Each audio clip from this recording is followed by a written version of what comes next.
probably gonna do it short this time. Where shit, wrong one. Okay. Hello, everybody. I'm sorry if you were in the last one. My PC just crashed. It was working fine for the half hour I had it on before stream, and of course, when I stream, it wants to shit itself. I do apologize.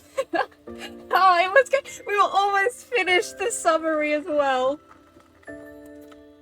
Welcome back, everybody. Hello. We're just gonna start fresh. This is the first stream of the day. Hello, everybody. How are we? Okay. How was everybody? Are we all good? Are we all keeping hydrated? Okay. We're gonna be playing Demon Wolf today. We're gonna be doing Damien's route. And because we are skipping straight to the second game and we didn't exactly do the first game, quote, properly, we will be... I've designed a little summary for you guys. It's probably one of the coolest things I've done. I worked very hard on it. It is a little bit long.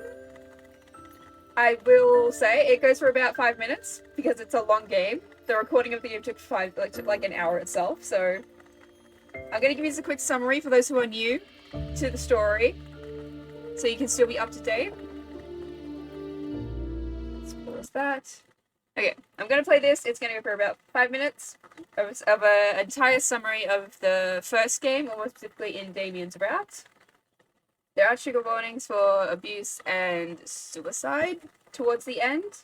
It's only briefly. There is also slight flashing, just to let you know. Okay, I'm going to... Okay. Summary, let's go. Previously on Seduce Me the Otome.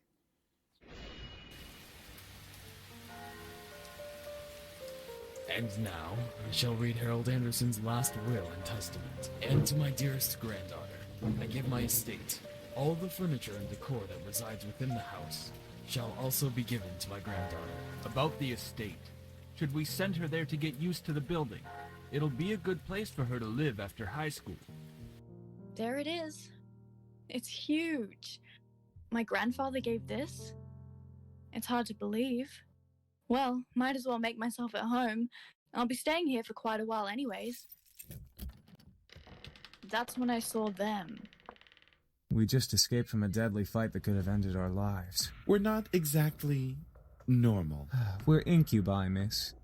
Demons who consume and use sexual energy of humans to survive. Shit. She fainted. I can read minds. It's an ability I was born with.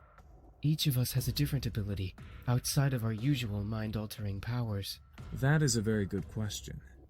We just got here, and surely we'll be hunted again if we leave. You could stay here with me if you'd like. She has to organize a house party for her parents. Oh, what's the matter, boys? You really didn't think I wouldn't find you, did you? Why the fuck won't you work? This place is protected. What did you say, Shrimp? This place has a seal, protecting it from hellborn magic. You're safe. You've been protected as well. What Damien's saying is that the magic that protects this place also protects you. We are all half-brothers. We only share the same father. Our mothers are all different. James, Eric, Sam, and Matthew all had noble mothers who are now queens. My mother was not a noble, and is not a queen. My true name isn't Damien. My name is Acerol. If you are in any danger, call my name. I promise, I'll come and help you. I know we've only been here for a short while, but you've done so much for us just by giving us a place to stay. However, if I may be honest, I really would like us to stay here longer. Can we? I would love it if you would all stay. You are an interesting creature. She wants us to kill her. If she dies, then civil war starts in the demon world. My. What has the world come to? A group of demons protecting a human girl? We're going to show you everything. You have to trust me, okay? Ezreal, you're quiet. What did you hear? He's going to a negotiation meeting. He's going to arrange a marriage. He hasn't decided who will marry her.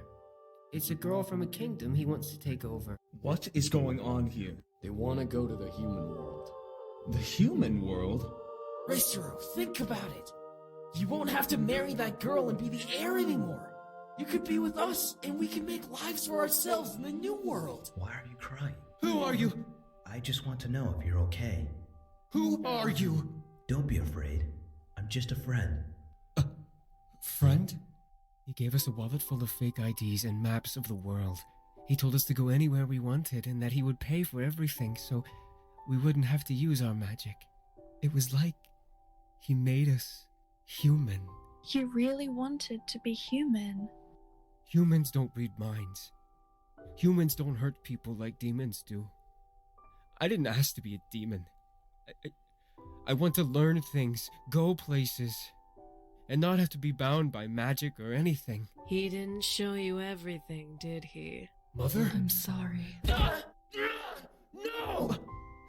Why? I can't take it anymore! I can't! No! Stop! Enough! No! The Demon Lord, despite his sadistic pleasures, loved Damien's mother beyond anything else, even his own wives. When she killed herself, the Demon Lord blamed Damien and his ability to read minds. The only ones who convinced him not to kill Damien were his brothers. So the Demon Lord granted Damien his life. But he would be doomed to become a lowly slave as soon as the eldest became Lord. Why are you telling me this? To butter you both up, of course. I'm about to give him the chance to have his wish granted. I offer you this, bastard son. I have the ability to turn you completely human. No magic, no mind reading. All I ask is that you completely willingly let me take your brothers back home. No. You really love me? Yes, I do love you. More than anything. Well, I wanted to extend a deal to you. I promise you'll like it. I'm willing to turn Damien human, if you're willing to give me your energy and his. And no, from you, it won't be just a kiss. You know better than that. I brought into an isolated tear between our worlds. There, time moves much faster than in reality, so I was able to take what I need and be done. I can't read your mind. I don't have magic anymore. I'm human. You made me human. Well, Diana didn't make me have sex with her. She took my energy, yes, but through a ritual. You and I have been through so much. You've given me absolutely everything and made my story one worth telling the world. Over and over again. I want to make you as happy as you have made me. You deserve the world, and a million stories can't even begin to describe how wonderful you are. I humbly ask, will you marry me? Yeah. How cool was it? It was amazing. Why? I didn't set it properly. Hang on. This deserves more little. Bop, bop, bop, bop. Yeah, there we go. Yeah, how cool. I love it. Huge shout out to Arian for voicing Mika for that. I'm gonna link her in the chat there. And if you're watching this as a VOD, I will be linking her stuff in the description. And we're all it's gonna be amazing. Now that we're all up to date, let's get into the actual game itself. I'm keen for this. If you see this come up on the screen, that means there is a trigger warning coming, and you can mute or skip or whatever. Just realized desktop audio was not turned on, but it's fine. We're here now. Okay, we are so fine. Okay. We're just gonna play the game. Where won't you start? We want Demon War, and y'all voted for Damien. Hold Jesus. on there! Hello. Before you start the game, I need to ask you a few things. Don't Sure. want you getting lost now. I doubt I will. I know this game like the back of my hand. Actually, I don't. It still surprises me sometimes. First of all, have you read the first story, Seduce Me the Otome? Like, seriously read it? Yes, I made an epic summary for everyone. Oh, okay, awesome. Next question. You do know this is Damien's route, right? Yes. Oh, awesome! I'm skipping over her intro. All right, then. Damien is such a precious soul. He and is! He deserves to be happy, you know? Anyway, I have one last question for you. Some people like hearing the trigger warnings before they start games, while others don't really care and just want to play. It's cool either way, but do you want to know about some of the content listed in the game? I will say yes for you guys, so that way we can, you definitely know what you're getting in for. No problem. It's my pleasure. Well, this game is recommended for players ages 18 and up. Trigger warnings include suicide, war, torture, mentions of rape, and a large amount of violence and sexual content. Don't worry though, any sex scene choice you encounter is completely up to you. You can play this game without needing to go through the sex scenes and still get the good endings. Consent is important. Fuck yeah, it is. I think that should be everything. Woo! All right. Phew, that took a while. Tell me about it. You forgot something. Oh, wait, what? You forgot. Oh, crap! It's fine, I'll take care of it. This game was produced by Michaela Laws using the Ren'Py visual novel engine. We truly hope you enjoy this story. Woo! Thanks, Diane. I do. Thanks. Okay, we're just gonna skip into the story. Okay! Oh, we're getting the trailer! We're getting the song!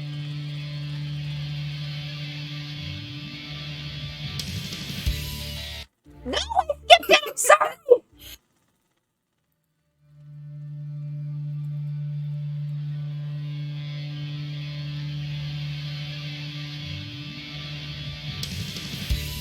Yeah! We're listening to the song, it is a bop!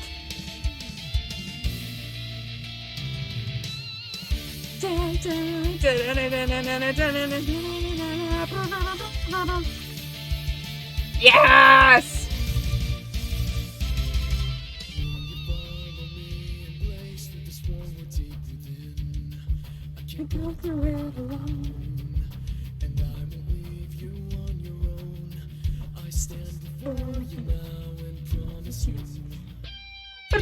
I am not afraid. I will fight and guide your way. We will rise again to glory then. Soar into the sky. If you stop and see, then you just might believe. We're unstoppable, powerful, enough to beat the odds. Look at me, you will see. See the flames inside me. Woo!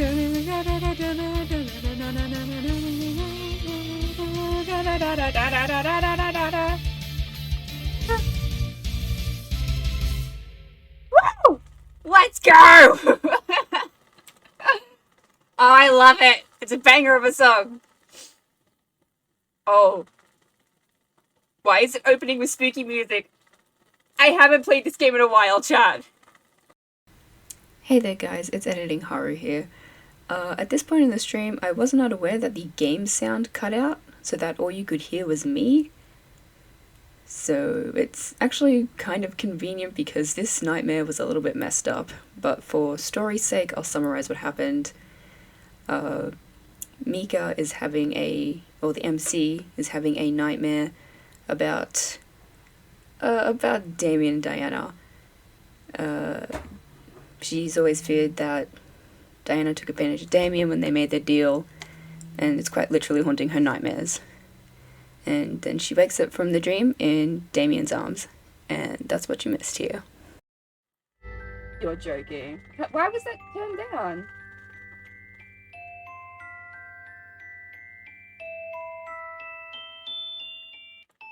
I don't know why that got turned down. Okay, this is going great.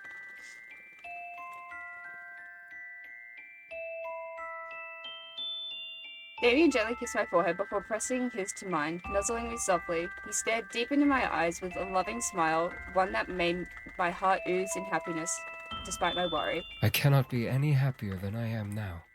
I'm marrying the woman of my dreams as a human, an actual human. I owe everything to you. Damien. Boy. I rubbed my nose against Damien's, closing my eyes and wrapping my arms around his neck. I knew he was being sincere and was truly happy.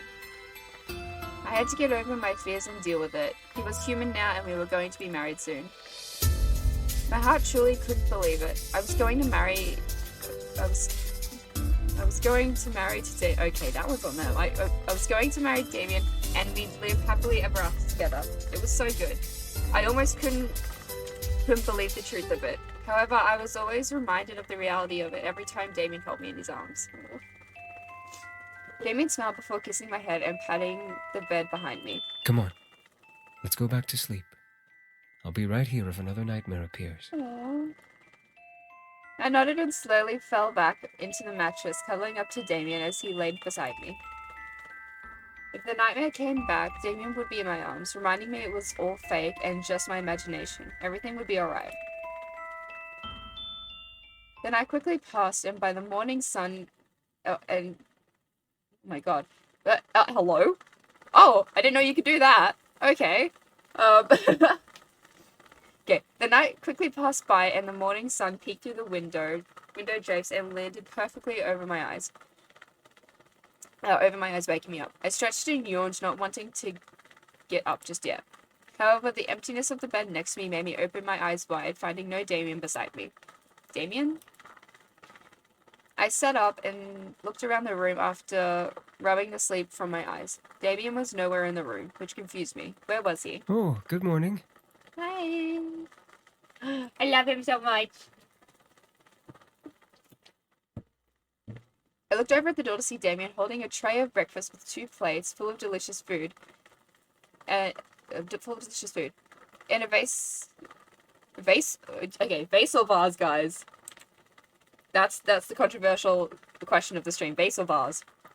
Okay, in a vase beside my breakfast plate were 2 beautifully bloomed white roses, which made a soft smile grow on my face. Morning, is that for us? Yeah. I figured why not have breakfast in bed? Oh, you are so cute! Thank you. Damien smiled and sat beside me, placing the tray over both our laps. The smell was practically intoxicating in the best ways possible. Before we began to eat, however, Damien picked up the TV remote from the nightstand beside him. James's big toy reveal is today. Do you mind if we watch it? Yes! Oh yeah, so for those who don't know, after the game, because we went with Damien, James went on to be CEO of the toy company, which is what the character's grandfather owned. Matthew also worked for the company to make toys for them, given his ability. Sam went on to be a cop. Eric went on to be I think it's like a fashion designer. It's something to do with fashion. And Damien is a child storybook writer, which is adorable. I love the point so much. I love him. I shook my head, eager to see it as well. James had become CEO of the Instant Toy... Oh, okay, well, I didn't need to explain it. James had become the CEO of the Instant Toy Company, so I was curious to see how he was doing and how the company was holding up. Apparently, it was rising higher and higher up the top business rankings, and soon it became one of the top 500 businesses internationally. Woo! I was proud of James, but I was more happy to see that Damien seemed to be his #1 fan. He was always giddy whenever he talked about his brother's accomplishments. It was adorable. Oh! Bye! He's so cute! Damien grinned before turning the TV on and changed the channel to the local news station. It was one of the best news stations out there, and I was not being... Oh my god. It was one of the best news stations out there, and I was not being biased. Anyone who claimed to love Chicago knew it. Alright, so here we have an interesting story to tell. The Anderson Toys Company, an internationally famous toy business, has just recently announced a new line of toys in development. According to the CEO, the line is said to focus on fantasy. Let's take a look at the public announcement. I am more than happy to show off our new line, Fantasy Kingdom, for you all this morning. These toys will not only provide friendship and fun for children around the world, but will help inspire imaginations and let creative minds grow. I couldn't help but squeal I couldn't help but squeal at what I saw on the TV. All lined up in a row were adorable cartoon-like stuffed fantasy dolls glimmering in the broadcasting lights of the TV station. There were knights, royalty, and creatures of all kinds, some not even truly fantasy. Damien, however, laughed quietly at the sight. Huh? But they're all really cute. They are. Only a couple of them are real, though. Really? My jaw dropped. Some of the creatures that were represented were actually real. I knew demons and devils existed, but there were more than them. My mind began to imagine all the creatures on this screen being potentially real. Damien nodded and pointed at the TV. Vampires are real, but they don't look like that. They look like humans. No way! I could not believe it. There was no way vampires existed. Damien, however, nodded with a reassuring grin. Honestly, if it were me at this point, I would just accept whatever. It's like, oh, vampires are real? Okay, cool. That makes it. That checks out. I promise it's true. Werewolves used to exist too, though they were killed off by the vampires long ago. Let's see. I looked at the TV to see the vampire doll and werewolf plushie next to each other, being simply cute and stereotypical of what most people imagine them to look like.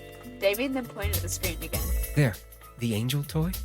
Angels are real too, only they don't look like that. I looked over to see a beautiful gold-haired doll of an angel. They really didn't look like that. I tilted my head at Damien. How do they look if they're not like that? Well, they look, Damien rubbed his chin, unsure of how to reply. I could tell he was being serious and wasn't lying about them looking different, but they seemed to be hard to describe. Damien then shook his head. They look like old statues. It's really hard to say without drawing it out or something. I wasn't really in the mood to get up and grab a paper and pencil, so I shrugged and let it go for the moment. Damien and I looked back to the TV, seeing the entire line pass by the camera, showing what toys were available. I'm surprised he didn't make a demon toy, like a cat girl or something. I don't think many people would understand it. Though it would be cool to have a demon doll. I guess you're right. They are for kids after all. Look, I think I see it somewhere. I think I was Googling one day. I don't remember if I did actually see plushies of the characters. I want one if that's the case. Apparently when you right click you go to save mode, which is actually very convenient. I looked at Damien as he became absorbed in the line of toys. I couldn't help but smile at how intrigued he was. It made me curious. Hey Damien, did you ever have toys as a kid? Oh, we're about to get sad. Damien looked at me in surprise before shaking his head with a slight grimace. No, I didn't. Matthew made some for me sometimes, but they were always taken away. Okay, so I did a wiki search recently on Damien just to make sure I had all my facts down. Not only did he not get toys, he literally was living because of his brothers. Like, he didn't get food. He had to live off of what his brothers gave him, and that's depressing as fuck. I frowned. I was sorry for asking, but Damien shook his head and smiled again. However, when we came to the human world, I actually got one. It was a stuffed kitten. I didn't do anything, but it was fluffy and cute. Damien rubbed the back of his head in embarrassment. Damien with his white kitten plushie. Must be dumb, huh? A grown man with a cute toy like that? I want the fan art of it. No, it's adorable. Yeah. I'm so worried I'm gonna hit the wrong answer for something. It's been a while since I played. Damien stared in shock at me, but I was being serious. It didn't matter that Damien was a man. Cute toys were cute for a reason, and it was okay to think so. Exactly! Exactly.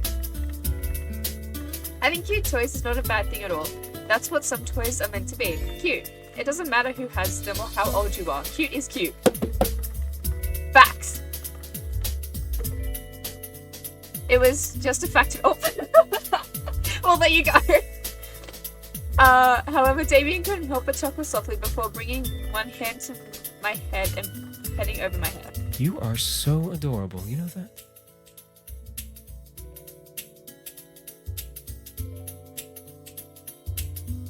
Stop.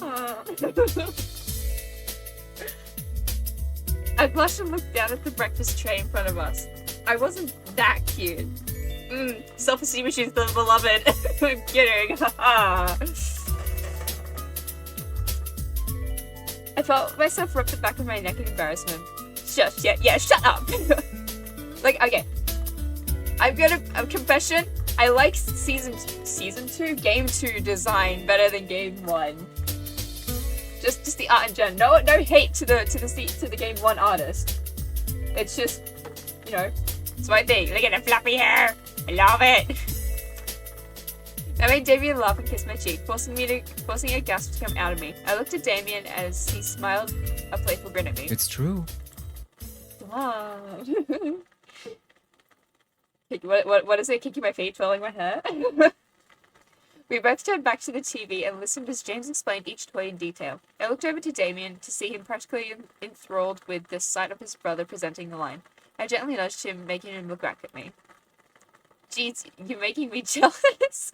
It's like James is enthralling you through the TV to buy his toys. I, of course, was joking. Damien was very happy for his brothers, especially James. With a raised eyebrow, Damien gently removed the tray from our laps, placing it on his nightstand before crawling over my body and making me lay back. I stared up at him in surprise as he gave me a seductive oh. And what if I was enthralled by you? Ah!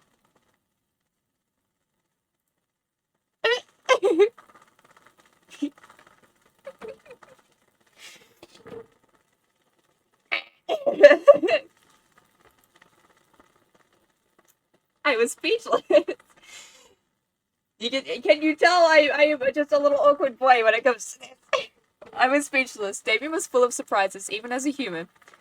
He didn't have the ability to read my mind, but he knew exactly what to say to make me squirm. How was he this good? He was human now. Exactly, he's cheating. Damien chuckled before leaning down and kissing me. Despite him not being a demon anymore, his kisses were always so magical.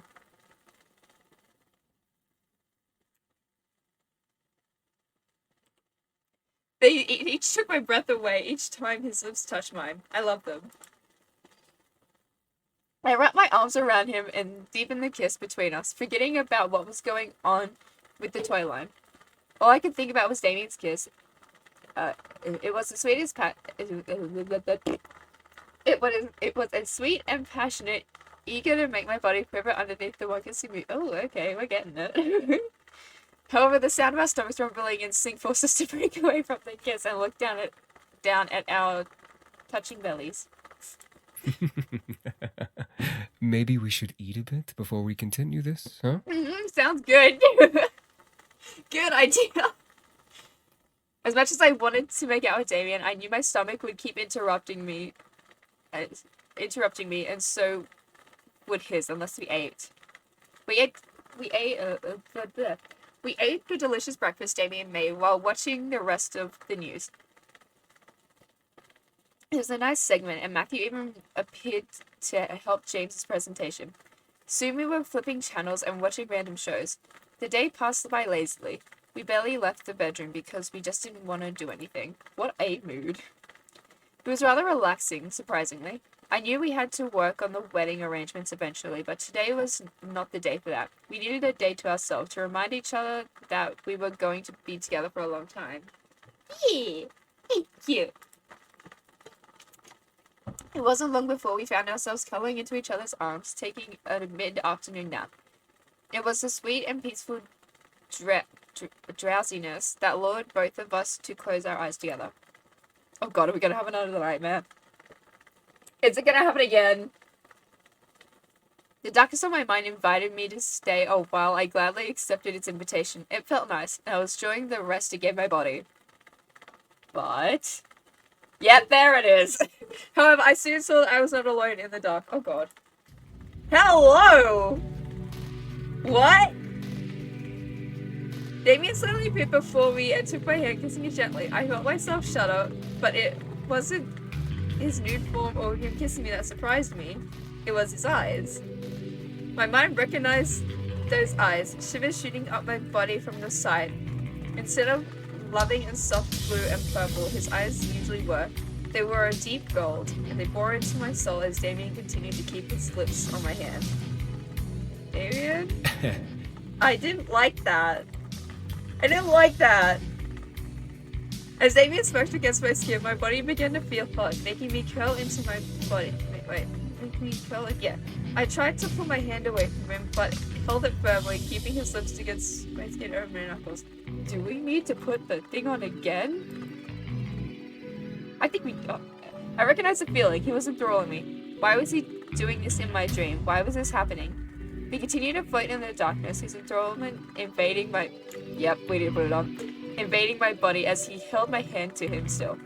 I had to make him let go. I had to. Stop. Oh god. Jesus. I finally was able to pull my hand away from him and held it close to my chest. Damien stared in shock before something dark covered my eyes. Look out! What? Oh gee, from out of nowhere, Diana's voice rang through the air, followed by the sounds of an intense battle. I looked around the darkness, unsure of what was going on, but something did not feel right. Hello? I think we can take that off now. As I stood lost in the dark, I felt a heavy weight upon my back, forcing me down. It was as if a large boulder was pressing down on me, and wanting to crush me beneath its weight. I fought against it, gritting my teeth as I struggled. A large grunt echoed over me, forcing me to look up and see Diana pushing at the boulder to get it off me. I couldn't believe what I was seeing. Why would Diana ever help me?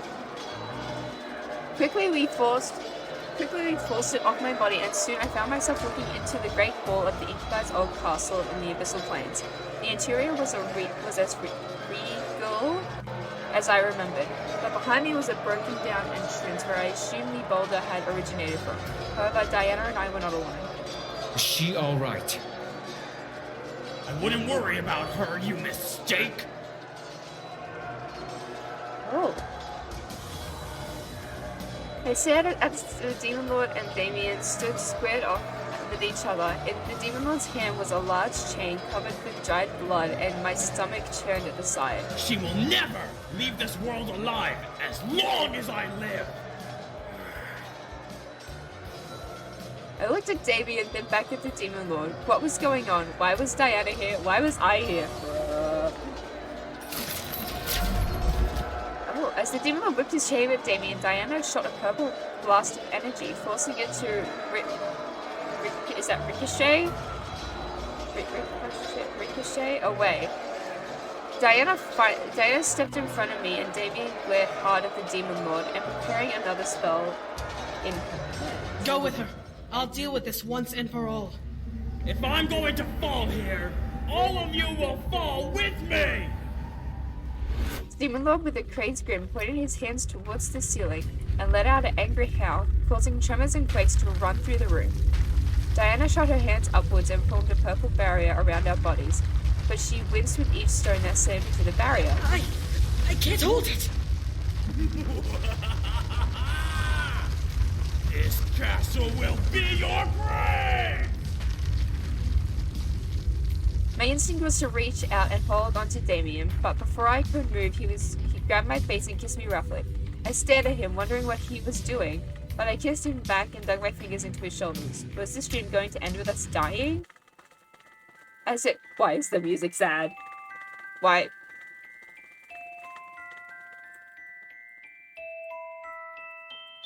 What the hell?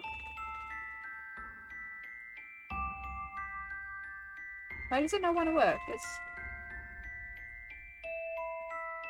Okay. I did not create all these VTubes for it to not work. I stared as he gently pulled away from me. Okay. As Damien pulled away, I saw tears begin to form in his eyes. I stared as he gently pulled away from me and ran outside of Diana's barrier, and at the demon lord picking up a fallen sword off the ground. With a courageous shout, Damien slashed at the demon lord, forcing him to quickly jump backwards towards the throne. Keep her safe! What? Are you insane? You're powerless against him! You're faster than me as a demon. I won't be able to get out of here fast enough for us both to survive. Damien? I wasn't sure what was happening, but I didn't like what I was seeing. Why was Damien telling Diana to keep me safe? I watched as Damien looked at Diana with an affirmative glare and nod.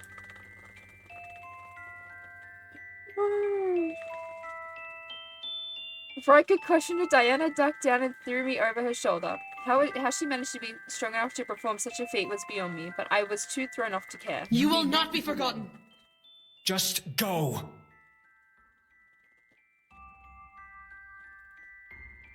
I reached out to Damien, losing track of what was happening, as Diana began to run away from him and the demon lord faster than a speeding car. Damien! I love you. Oh god! I watched the tears run down Damien's cheek as he reached back for me, but he remained where he stood. As Diana ran with me over her shoulder, the ceiling began to crumble within the hall, the stone and glass falling around the demon lord and Damien. The world around me began to go into slow motion as I kept reaching out to Damien, struggling in Diana's arms as she ran. Why was this happening? I could only watch as the demon lord approached Damien and quickly wrapped the chain around his neck, pulling him into the air and hanging him with it like an executioner noose. God. Damien tried to place his feet on the demon lord while his fingers clawed at the chains, trying to find some purchase. Oh! As he managed to get his feet around the demon lord's neck, a large avalanche of stone and glass fell over their bodies, hiding them from sight. I couldn't be sure, but it looked as if they had been crushed. What?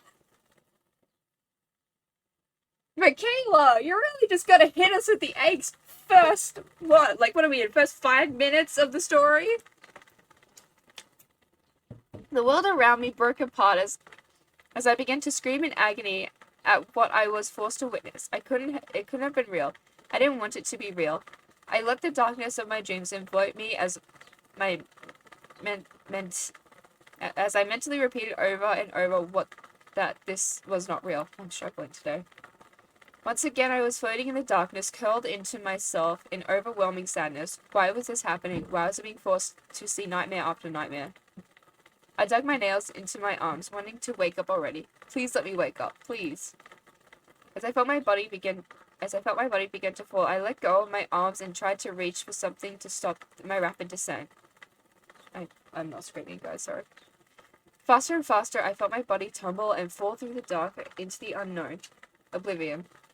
I tried to grasp at anything to catch me, to stop me. I eventually woke up, holding onto Damien as I refocused my vision. I was back in my room and awoken. I had landed and awoken before I felt the impact, or perhaps the impact woke me up. My grip on his shirt woke Damien from his sleep, gasping and looking to me. God, what happened? What's wrong? Bruh. Oh, I just realized. Is this foreshadowing for if we fuck up? Guys, we can't fuck up or this will happen, I swear to God. I instinctively wrapped my arms around him, needing to feel him physically. It wasn't enough to see or hear him, but the feeling of his body being in my... Oh, hello here. But the feeling of his body being in my arms reassured my mind that he was okay and that he was here with me alive. Damien looked at me and wrapped his arms around me, letting out a small sigh and nuzzling me softly. Another nightmare? I could only nod against his shoulder. I was quivering in his arms, but I was thankful that everything was okay. My dream was just that, a dream. I sighed and kissed his cheek softly, silently apologizing.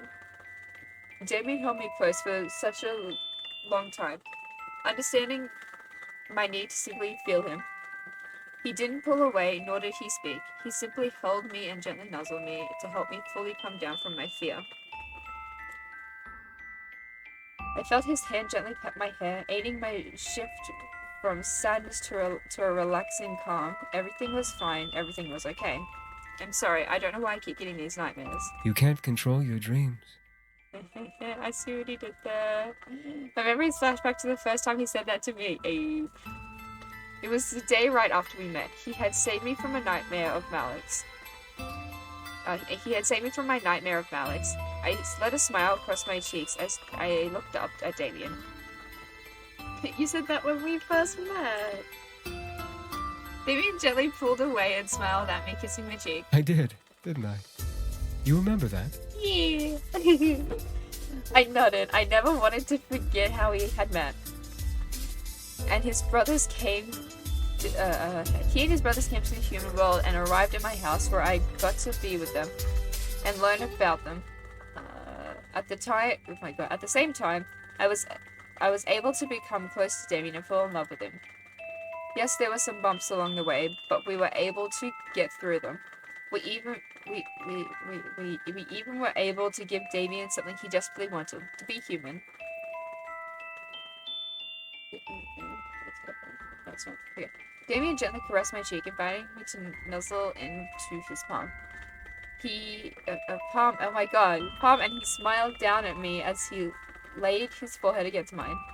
No matter what comes our way, I promise to protect you and love you for the rest of my life.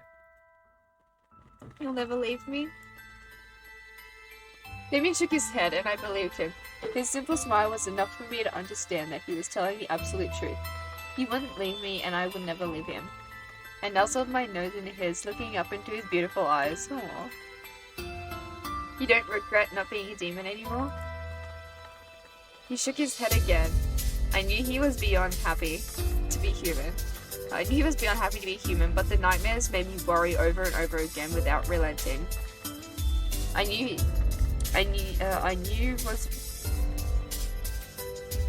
was worried. My god, this is giving me a seizure. I think it's supposed to say I knew I was worrying over nothing. Yeah, that makes more sense. I knew I was worrying over nothing. But more than anything else, I wanted Damien to be happy. I couldn't help but worry. I slowly tilted my head up to capture his lips in mine, kissing him ever so softly. He returned my kiss, his arms tightening around my body. My worries slowly began to melt and drift away as he held me.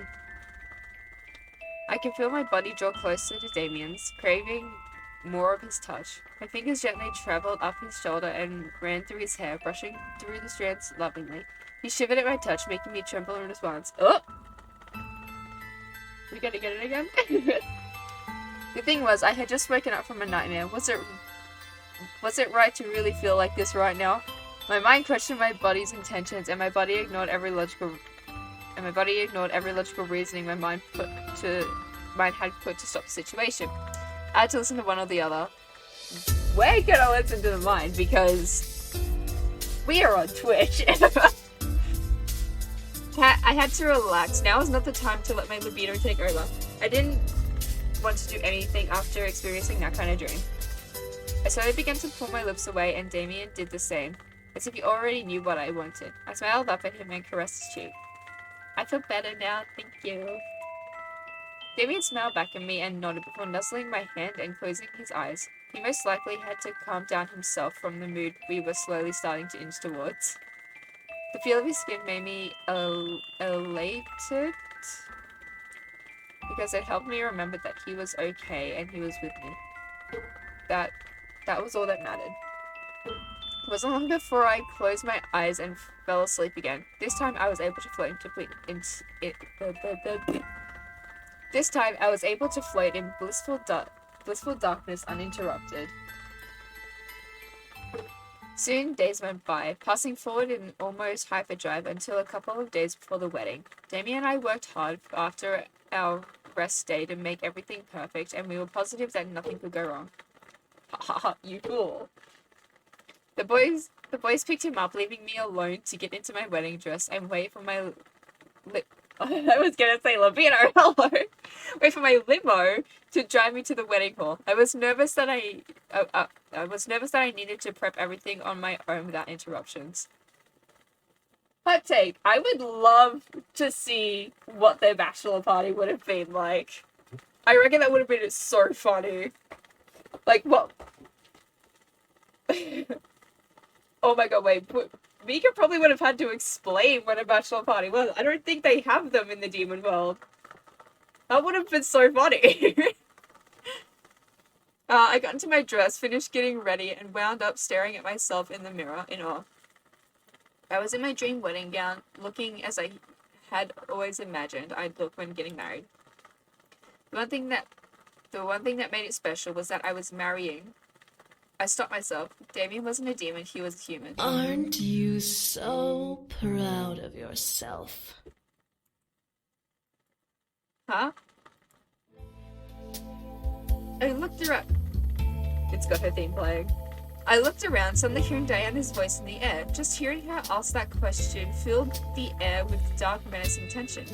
However, it wasn't possible. How was she here? Diana, where are you? You didn't answer my question. Why should I? Show yourself. Hello! That's a new form. Pretty. Pretty art, I mean. Pretty art. As I looked at the mirror, I gasped.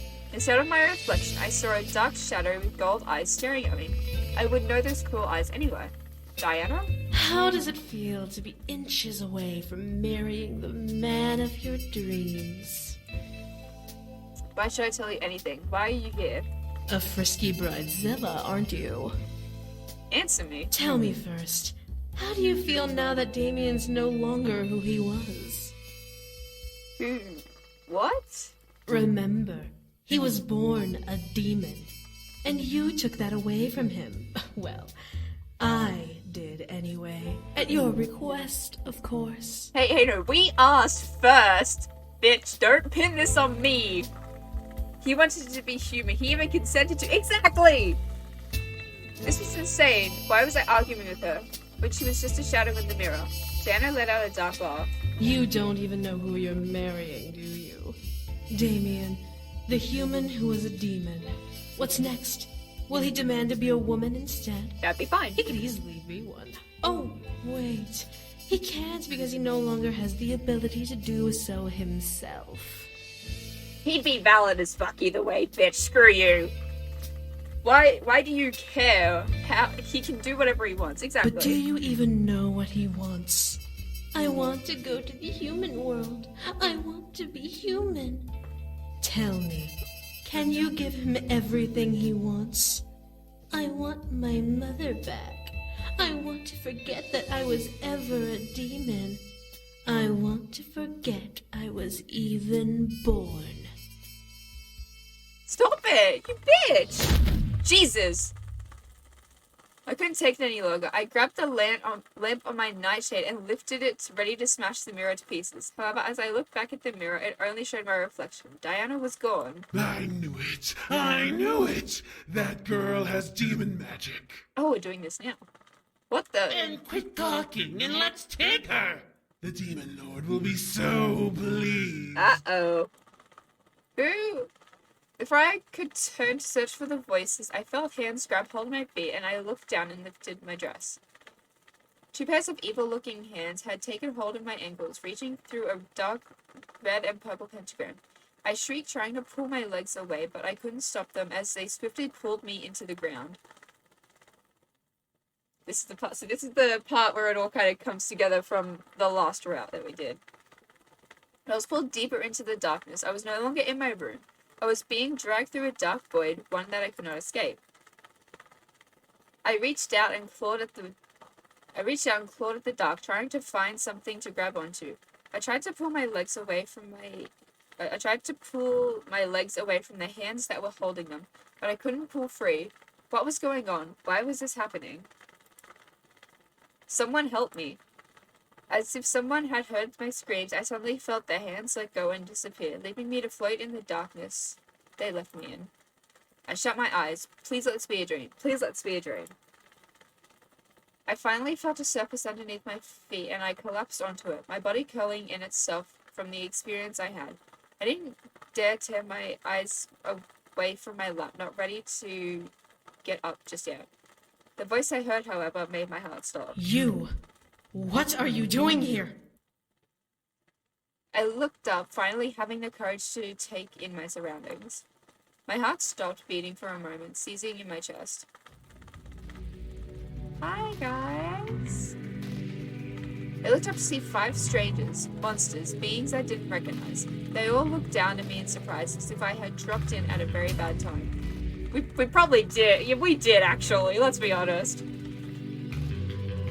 One man looked like an orc from a fantasy game without the tusks. He had broken horns and a very frightening aura around him, and as he stared at me. The other male was a lanky comparison, more human-like, but I could almost feel power emanating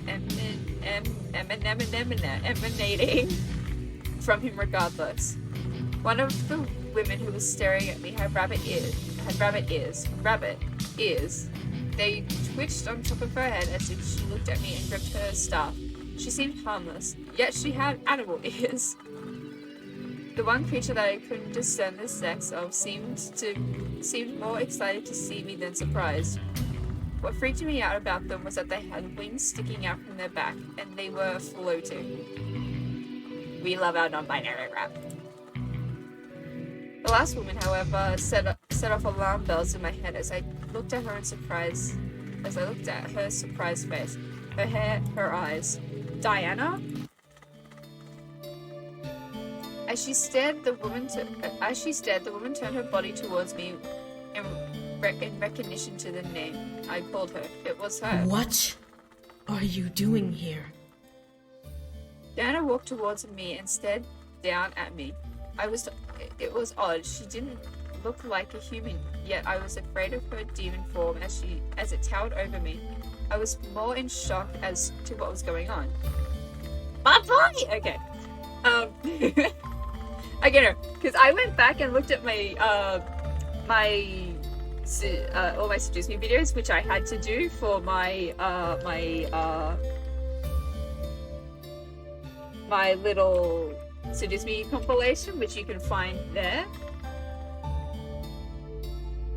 Chat doesn't want to come on the screen, that's fine too. But it is there. I will chat. I just fixed, you know, it's fine. I honestly, I give up at this point. But yeah, no. So I was going back and looking at all of it, and like, I really want to do him again, just because oh shit, hang on. Just because, like, it's a really fun thing to do. Like, just a closet cosplay. It'd be really fun. Okay. Before Diana could speak further, most likely to repeat herself, a figure quickly stepped up and bowed to her, kneeling beside me. My lady, please forgive me. I felt something moving between our worlds and assumed the Demon Lord was to blame, so I intercepted his summoning of this human. You! So I wasn't the only one who felt the change in the air. Diana stared at the man kneeling beside me as I kept my eyes up at her, and she turned her gaze back to me. I gulped silently. What was she going to do with me? This all felt wrong. I was about to be married. I was about to live happily ever after. I was about to live my happily ever after with the man I loved. Now I was in this place I didn't know, with Diana and a bunch of other creatures I didn't recognize. My instinct was to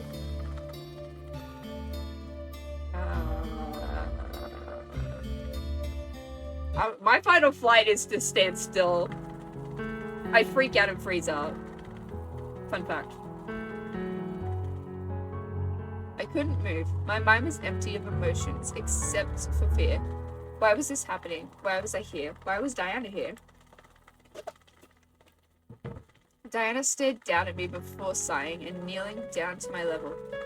As she settled onto her knees, I leaned away from her, unsure of what she'd do. Was she going to kiss me and take my energy? Knowing her, maybe. Can you tell me what happened? I didn't want to speak. I felt no courage to. My mind was so wrapped around this chaos that I felt nothing but fear and anxiousness. This couldn't have been happening. I was dreaming. Is she okay? I don't think so. This is a waste of our time. Just kill her or something. Yes, because that's a smart thing to do. Kill someone who is clearly traumatized and has done nothing to deserve death. Brilliant idea. Bravo.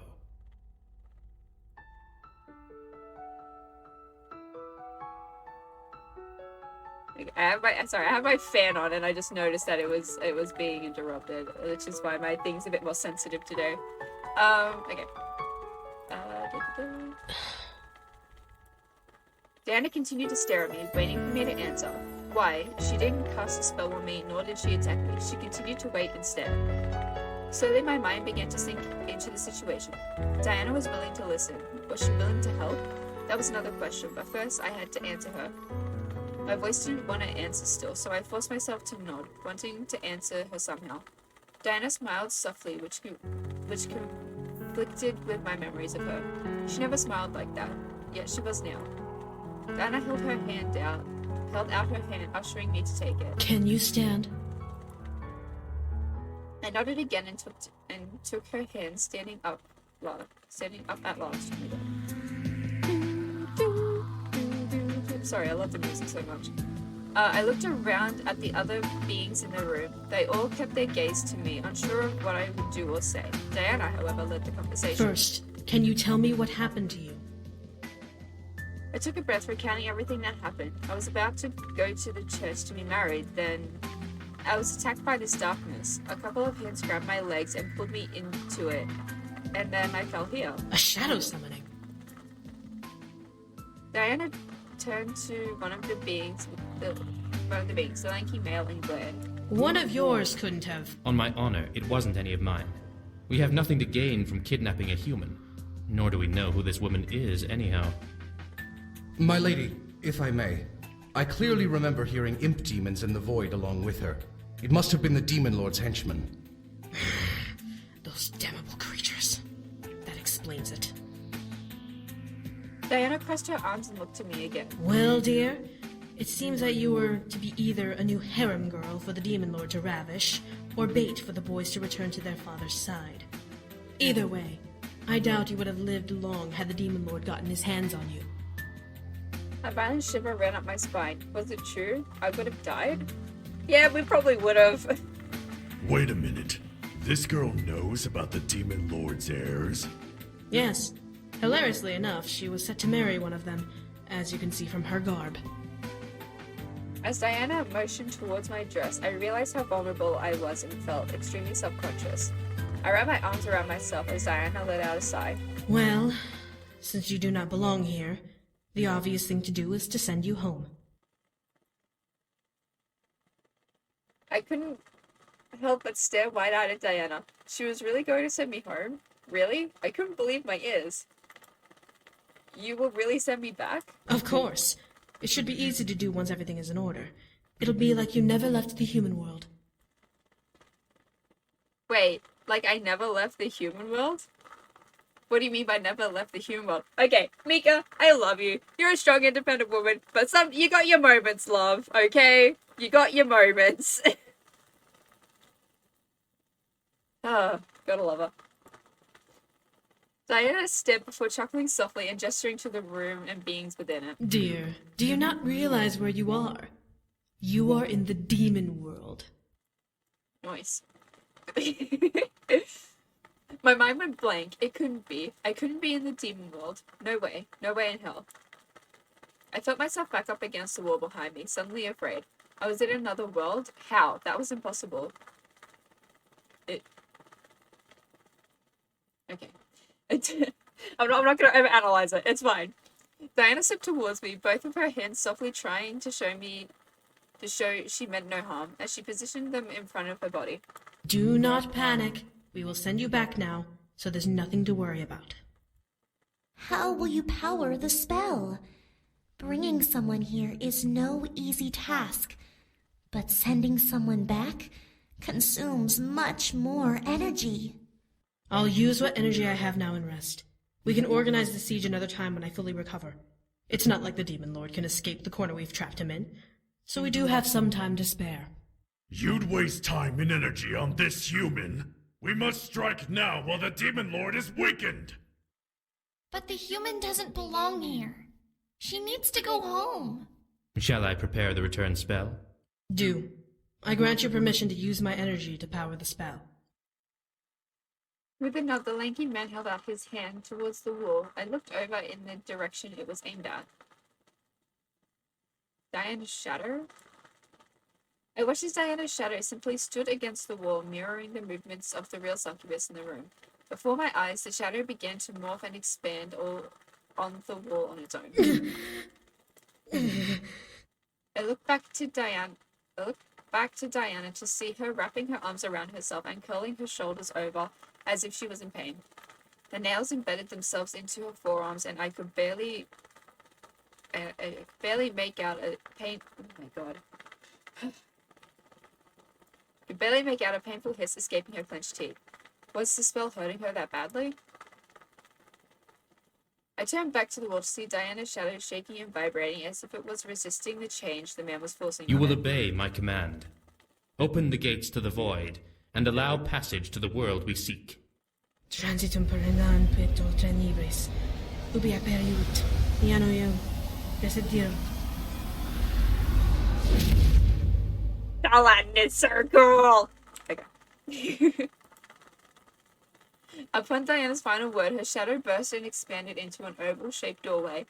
I stared wide-eyed at the passage before a hand placed itself on my shoulder, forcing me to look over.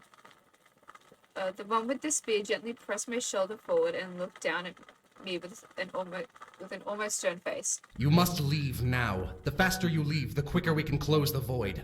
Go! Go! Go get married! Oh, I love her. I quickly nodded and lifted the bottom of my dress, stepping forward to make a run for the passageway. However, before I could bolt towards freedom, a snarl echoed in the room. How dare you interfere with my summoning!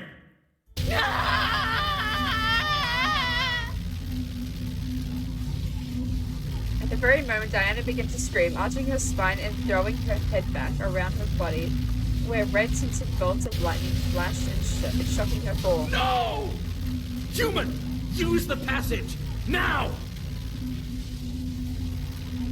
He didn't have to tell me twice. I bolted towards the portal, diving forward as I neared it, but I was forced back with a burst of energy and a flash of red light. I fell to the floor, almost slamming my head into the stone. The human will never, ever leave this world alive! You spineless worm! Close the portal! The Demon Lord might get through! But the human... Close it! As commanded, the man pulled his hand... Oh, wait, okay, wait, hang on. The man pulled his hand back, visually forcing his arm behind his body. And Diana's shadow quickly began to morph back into a simple shadow. The electricity around Diana faded away as she began to tip forward. The man with the spear dropped his weapon and caught Diana in his arms, cradling her into his body as she panted and gasped for air. Okay, quick change. Zero and Diana, I love them so much. It's such a small thing. I love them. Okay. I don't sense the Demon Lord anywhere. The worm has to scurry through the shadows to try and fight back. He'll be dead soon enough. How is she, guard? Diana seemed to look uninjured, but her body was twitching from the aftermath of the magical attack. Her visible eye was shut tight, and as she dug her fingers into the guard's jacket to cling to him. Again, I love them. I love them so much. As her eye opened, I saw not blood ruby red color, but I saw a cold, unfriendly golden color painted over her irises. Her mouth opened as she panted for air, and I could see hunger in her facial expression. But she continued to stare at the wall, not wanting to make eye contact with anyone. There are no physical wounds, but she's been weakened. I must give her my energy so she can recover.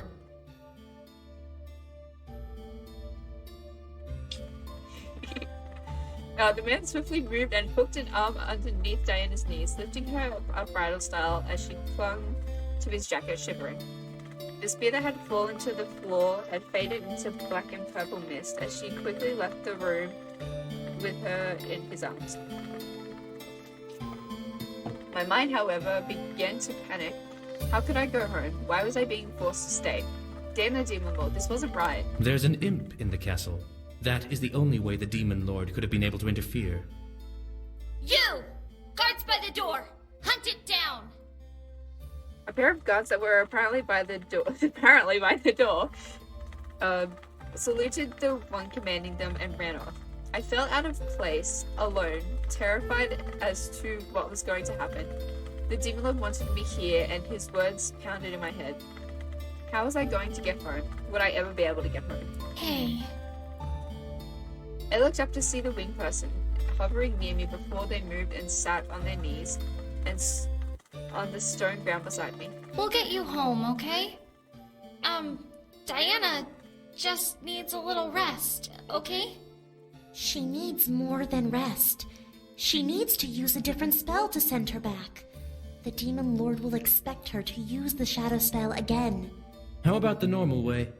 I'm sure we can connect to a witch, or even the warlock she used before, to reopen a portal to the human world. The warlock she used to get to the human world died, remember? And he was the most powerful warlock in the human world, practically a god himself. What other human could be used to open a portal without another human dying? Okay, so slight spoiler for the game if you're purely watching this for Damien's route or something. I don't know, slight spoiler. Not really, but I'll put it there anyway. Okay, so the human that actually is kind of a big spoiler. Okay, so yeah. The human that Diana used to get to the human world was the MC's grandfather.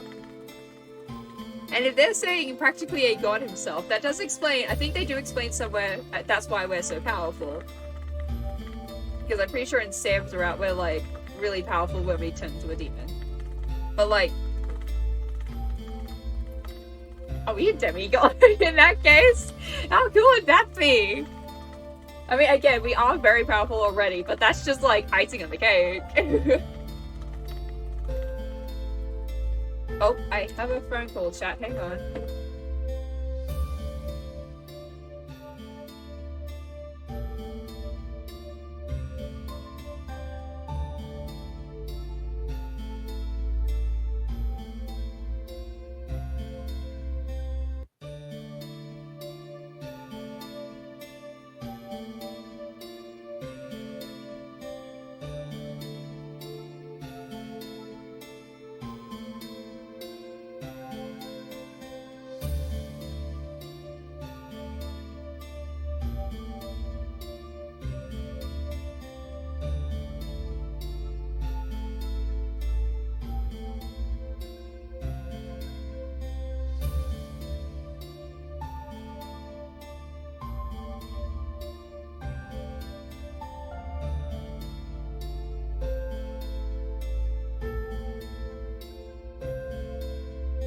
Was father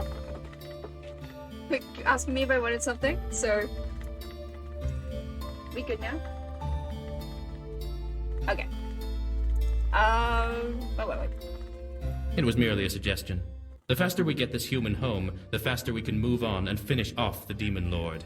Well, what are we going to do with the human now? We can give her a room to rest in. Humans need sleep after all. Maybe by the time she wakes up, we'll think of a solution. Come. The woman with rabbit ears looked down at me and lowered her hand to me, inviting me to take it. She had a kind but concerned expression on her face, so I trusted her. That seems legit. I slowly took her hand and began to stand up as the fairy figure brushed off the small patches of dust that had accumulated on my dress. Wait a minute, hang on. I slowly took it as the figure brushed off the small patches of dust that accumulated on my dress. Oh, dust! I thought it said like their dust, and I was like, does Faye have fucking fairy dust? Oh, that would be so cute! There's little patches of fairy dust everywhere. Oh, I love that. Oh, okay. I couldn't do anything. I was forced to listen to the beings around me because there was nothing else I could do. Without them, I couldn't get home. My heart ached, but I had to accept my predicament. Here, I'll bring you to the open ambassador's room. You're free to rest there for now. Yeah, what about Diana? The floating person giggled softly at the woman with rabbit ears cleared her throat. She'll be fine. She's being taken care of right now. Why not just say she's getting And the brute strikes again with the lack of tasteful filtering between his brain and his mouth. You still have yet to prove me wrong about my expectations of you. Comedy. Keep testing me, assassin. I'm not afraid to rip your spine out of your body and use it as a back scratcher. You can very well try, brute. Okay. Okay. Confession? I've never done him as a trainer. I've never done this guy. I've done all the others. I haven't done him as a trainer. But no, so I don't have all the information to say this. But I reckon Shadow would win between those two. Like, Shadow would fuck him up. That's my headcanon. Ugh! Would you both knock it off? Come, everything will be taken care of. Before I could protest, the woman led me out of the room and into the hall. I kept my eyes down, trying to take in more of the situation I was in. I was trapped in the demon world, and Diana was out of commission. The demon lord had plans for me, but what exactly was he aiming for? I could have been bait, I could have been revenge. I didn't know, nor could I figure it out now. At least I was safe. At least. I hoped I was safe. The woman led me to the room that practically screamed medieval fantasy. Nice. We all know I love that. Everything was clean, but it still had that old age feel, as if no one had ever stepped foot into that room until that moment. Rest here for now. When Diana is well again, we can discuss what to do. Thank you. I nodded to the woman before she gently curtsied and left, closing the door behind her. I took a moment to observe my surroundings, interested in understanding the aesthetic. This was fantasy turned into reality. It was like I had gone back in time. Why though? Was the demon world really that behind in the times, or did magic supersede? Or did magic supersede?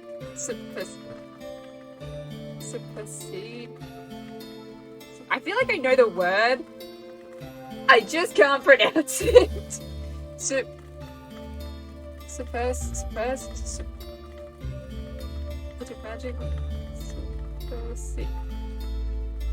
I'm just gonna change it. Wait, fuck it. Changing my first. Or magic take over technology, and this was the I have the word, and I gotta say it, and I can't say it. So,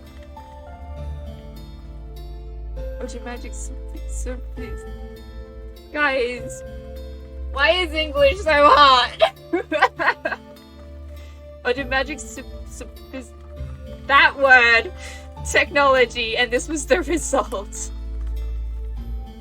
Despite the situation I was in, which was beyond heartbreaking and terrible, my curiosity began to fester in my mind as if I was given a golden opportunity to relearn something new. However, my thoughts began to drift, and I felt myself becoming weak and dizzy from doubt, from the shock and trauma I had gone through. I stumbled towards the bed, needing to sit down and let everything settle without passing out. As my brain hit the mattress, however, I let out a small pleasured sigh. Holy crap, this mattress is comfy. There is no better feeling than jumping on, okay, like you had like a really long day, like at work or something, and you just collapse and you have the best nap ever. Superiority. I felt myself fall back and my entire body simply melted into the softness beneath my body. It was like I was sleeping on a cloud. Was that possible? Demon magic may have had something to do with it, but I was certain that I was drifting into almost a blissful sleep just by lying on the blankets and mattress. Not caring that I was still in my dress, I closed my eyes and drifted to sleep. I needed the rest since Diana wouldn't be available for a while anyway. Oh god. Are we gonna have another nightmare? Darkness surrounded my mind, my dreams remaining silent and hushed in the cool and calm black. No nightmares appeared. Oh, thank fuck. No nightmares appeared and no sounds were made. I was simply resting, and that was all my body needed. Oh my god. I wasn't ready for another one. I let my thoughts wander in my subconscious, thinking about what was going to happen now. What will the boys do when they realize I'm gone? What will he do? Hello? Oh, it's just our neighbors with the bins. I imagined him finding a way through to the demon world and pulling me back into where I belonged, wrapping me in his arms and swearing he'd never let me go. I would be relieved and we would be married just as planned. How unrealistic was that? I had to be realistic right now. I was stuck, and the only one who seemed to be able to send me back was Diana and her companions, whoever they were. I had to trust them whether I liked it or not. Eventually I did rise from my sleep, somehow fully refreshed and calm. How could that have been? Did you have a good rest? Hello. I turned my head to see Diana at the door, arms crossed and leaning against the door's archway. She had a look of concern and pure curiosity on her face as she awaited my answer. Ooh. I do want to say yes, she did just like...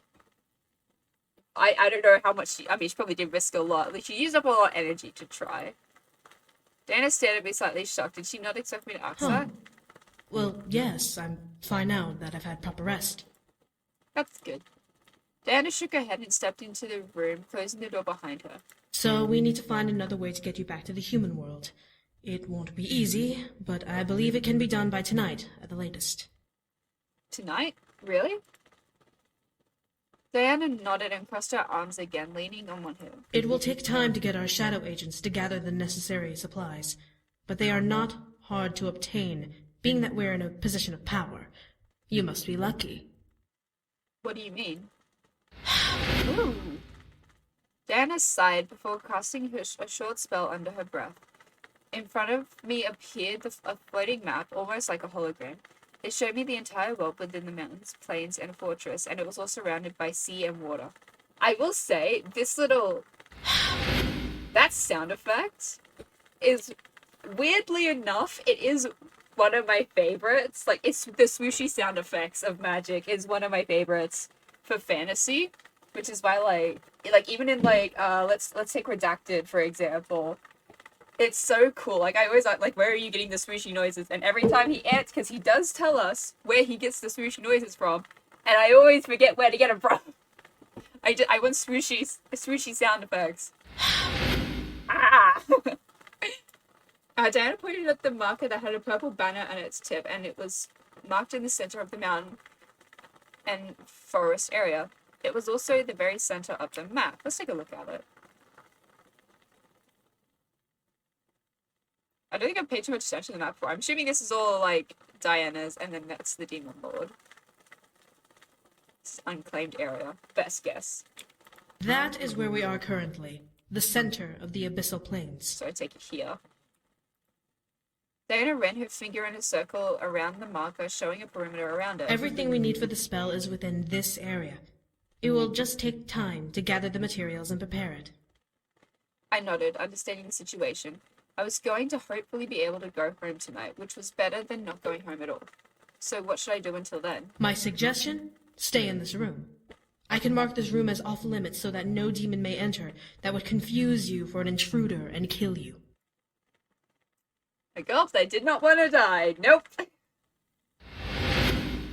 Yeah. Ah, I love it. As Diana made the magical map disappear, she shrugged. However, I cannot stop you from whatever you wish to do. Just don't leave the castle. Cool. I nodded as she turned to leave. As she stepped out, Diana looked back to me with a reassuring look. We'll get you back to the human world. I promise you that. Finally, she left me alone in a room. I let out a small sigh and looked up at the ceiling. I had to wait until tonight to actually do anything. What was I going to do? Part of me agreed with Diana's suggestion, wanting to stay in the room and be safe in the castle guards. Be safe in case the guards didn't know who I was and would kill me on sight. However, my curiosity wouldn't leave me alone, and I wanted to explore the castle. I was handed an opportunity to explore the castle in the demon world, and part of me did not want it to go to waste. I was torn on what to do. Well, I'm exploring. Screw you guys. We're checking it out. You do, okay, you know, screw it. I won't say too much. There was no way I was letting this chance pass me by. I did write down, ages ago, I did write down the combination of how to get to everyone, but I obviously don't know it, and don't have it on me. Oh my god, wait, I just realized I can pat chat! I can give chat cursor pats! Yay! Let's go! All the pats! Also, I haven't quite gotten the little chat demon fixed exactly, but I do still have the TTS option. We're just gonna pretend that it works. Just so you know what you're spending your channel points on. I stood and walked towards the door, opening a crack and looking around. There was no one in the hall, but there were 2 directions to go. Which way? I'm gonna go right. I went with right. I closed the door behind me as I exited my room and began making my way to the right corridor. Everything was definitely medieval style, and I felt a bit small in the hall. It was like I was in a fairy tale, walking around in a wedding dress. It felt almost dreamlike. The passage seemed long, decorated with wall candles, paintings, and random curtains and flowers. It was mystical to see, and I smiled. As I approached another fork in the hall, however, I sighed. Really? How does anyone find their way around? Me. Okay, no, I just realized. Let's be real. If this was me exploring, I would get so lost. I'd end up, like, accidentally leaving the castle. We all know I'm directionally challenged. I would leave the castle on accident and get myself killed. Yet,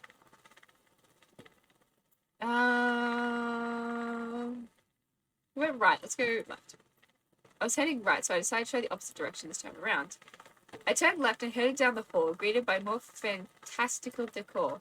The hallways began to almost drive me nuts. I found myself going upstairs, then downstairs, then wound up a 4-way corridor. Where have I landed myself? Exactly! This is what I'm talking about! I became frustrated. Maybe giving in to my curiosity was a bad idea. However, the sound of an argument traveled in the air and caught my attention. And you brought me this. Why? Jesus. Sir, the rebel queen demanded it be brought here along with the other materials. A flower is not important to the ritual. Throw it away or something. But, sir... I don't want to hear it! Get out! Didn't we get shadowed last time as well when we went exploring? I don't know. From a nearby door, a man dressed in a dark cloak, just holding a white lily-like flower, practically ran out. He left the door ajar and let out a sigh before turning to walk away, not noticing me. What the... I walked over and peeked in, seeing that the room was a library. It was huge, and in the middle of it, by a table covered in books, was the lanky man who cast the shadow spell before. I know you were there, human.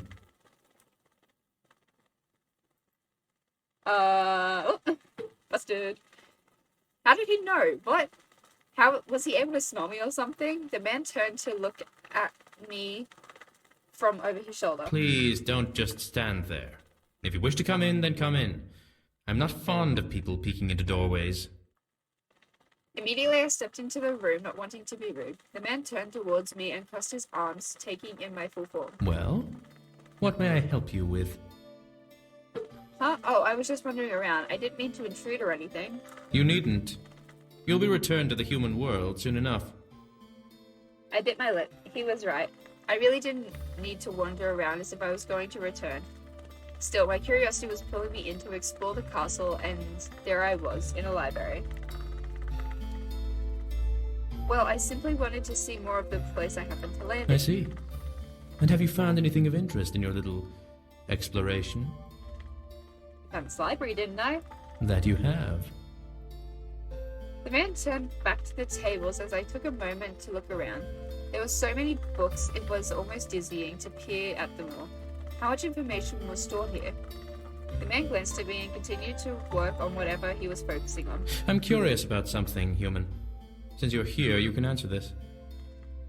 I turned back to the man as he straightened up and faced me once again. Are you well versed in war? Excuse me?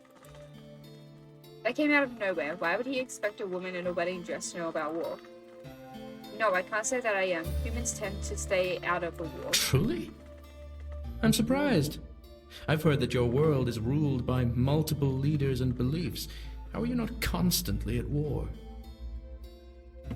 From the tone of his voice, it almost sounded like he was mocking me. Did he think little of humans? I glared. We try and maintain peace because we all know we're different. We don't always agree on things, but we still agree that war is bad, so we avoid it. Oh, you can tell this game was made a bit ago. The man the man took one more look up and down my form, most likely searching for some physical sign that I was lying or exaggerating.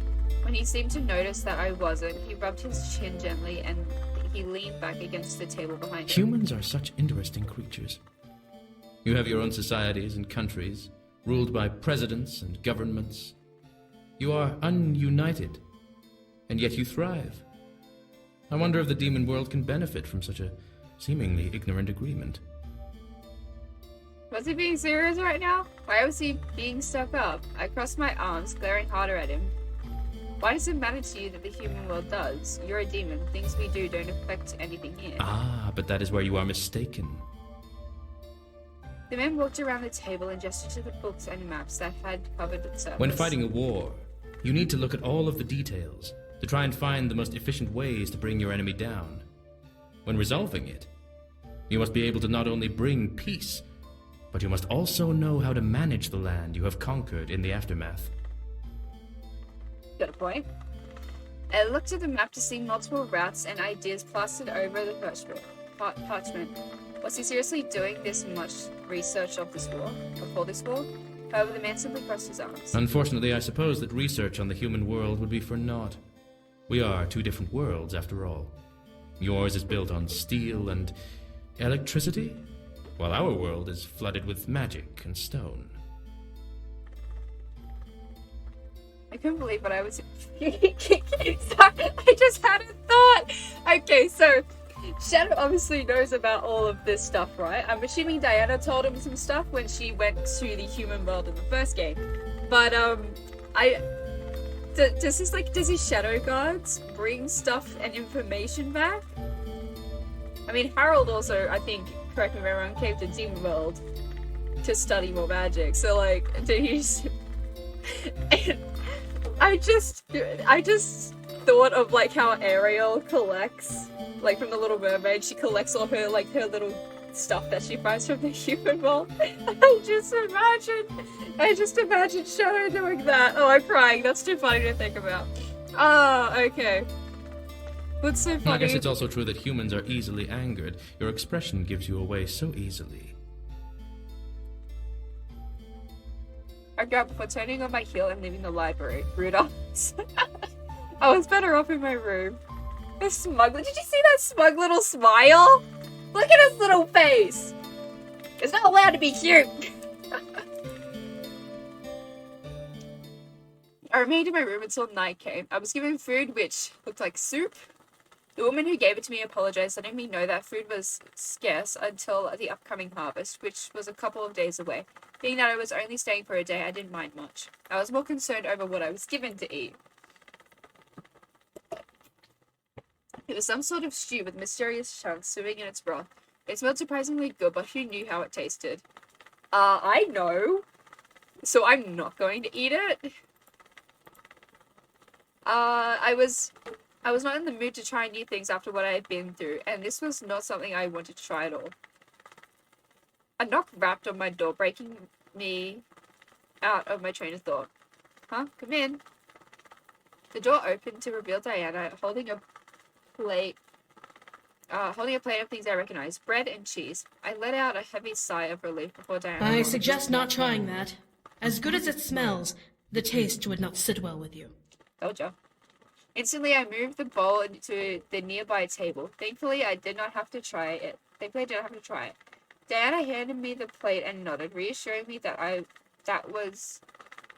that what was on it was indeed what huh? Reassuring me that what was on it was indeed what fuck me. Reassuring me that what was on it was indeed what it seemed. Okay, we got there. It's in the not end. much, but it's human food. Eat up. I will. Again, did she magic conjure this? Do they have like a small human farm? What's going on? I'm assuming it's a magic conjured. It'd have to be. I began to chow down, feeling the hunger in my stomach dissipate with each bite and swallow.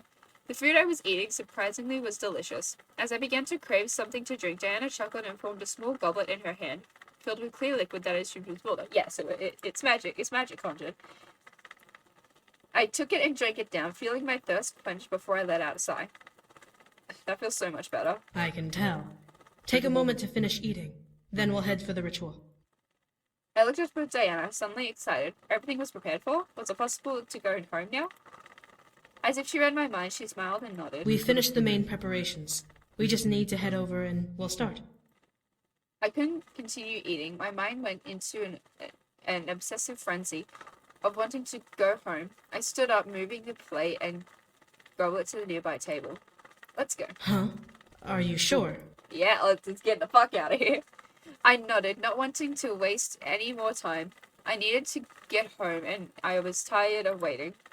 Diana stared before nodding and heading for the door, opening it for me and exiting after me. As she closed the door behind her, I began to feel my heart flutter in relieved joy.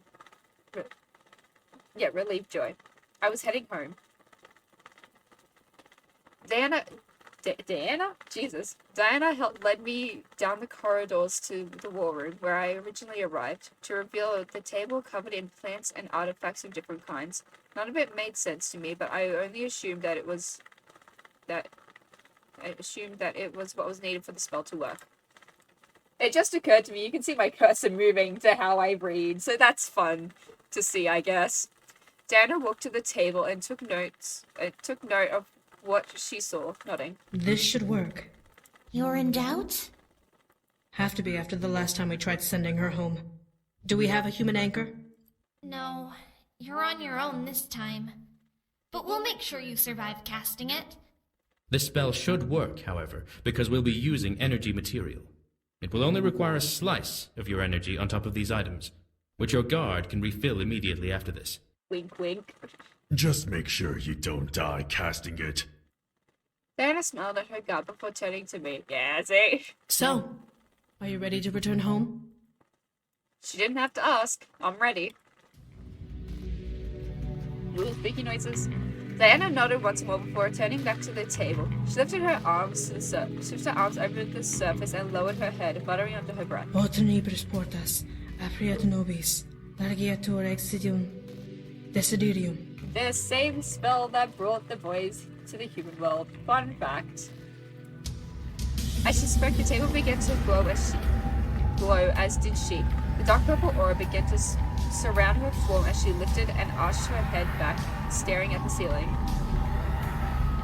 A glimpse at her eyes made me gasp. Warm gold orbs covered her blood-red irises, glowing with magic. She was deep within the spell, and I could see it slowly draw energy from her body. The items on the table began to gleam wildly. Light orbs flowed from them and dancing in the air above the table's surface. They began to weave back and forth with each other, almost as if the lights were dancing in it to a silent tune. The other demon stepped back as Diana moved her arms up and pointed to the dancing lights. Her finger pointed into the air, leading the lights to follow where it was directed obediently. I kind of spaced out during that sentence, so I don't know if I read that correctly. She drew a large circle in the air, and the lights followed her like a perfect trail, spreading out and forming a large void in the air. As I finally saw moving, they burst into a bright light, causing the demons and I to cover our eyes from it. Oh! Wasn't ready for that. It engulfed the room, but died down just as fast, revealing a small tear in the air. Diana quickly leaned forward and dug her hand into it before pulling the tear apart, revealing my bedroom. Diana continued to pull the tear open, giving enough space for me to jump through. Hurry and go through! This is your chance! God, I love that. The art is so. Look at this. It's just. Okay. I'm gonna talk about the tiny detail that is this cool little water effect. It's very nice. I wasn't going to let it go to waste. I gripped the bottom of my dress and rushed forward, using my momentum to jump into the air and forward towards the void. I could almost reach it. I could feel the air conditioning in my room right at my fingertips. I was... She will never leave this world alive!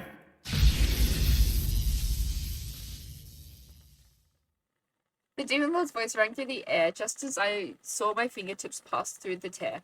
What stopped the rest of my body was the red light and forcing me and Diana back from the opening. I felt my body fly backwards and slam into the wall before I landed on the stone ground. I heard Diana as well land beside me with a painful thud. I looked up and felt my heart break as the tear became wrapped in a red lighting, as zipping itself closed and vanishing into thin air. No, this couldn't be. Damn it! That should have worked! How could it have failed? We must have missed something. Was there anything we had forgotten? No. I verified everything myself. Then why was the Demon Lord able to overpower a gate spell? I highly doubt you know either, brute. Stop fighting! We need to make a plan and all of you are just being stupid! Stupid, stupid, stupid, stupid! Are you alright, Isaiah? I'm fine. It is... I was too lost in my mind to fully understand what was going on around me. I was so close. I felt the other side. I had almost made it home. Why couldn't I go home? Diana's grunts of pain next to me made me shoot my head towards her, and I watched her slowly push herself off the ground and clear at the table. The Demon Lord must have done something more than simply bring her here. What could he have done? How do I screenshot again? I think that was it. Now, the Demon Lord is incapable of doing anything of the sort. His lackey imps must have done something to her. A spell? A curse. I looked to the rabbit woman, seeing her stare wide-eyed at me. The other demons stared at me as well, suddenly I felt like I was on display. Was something wrong with me? She will not leave the demon world alive. He must have placed some sort of curse on her to prevent her from leaving this plane. Daisy, I'm sorry, In order to leave, she'd have to die. Very intense moment, but my dog just walked out of the room. Daisy! Don't make you. What's the matter?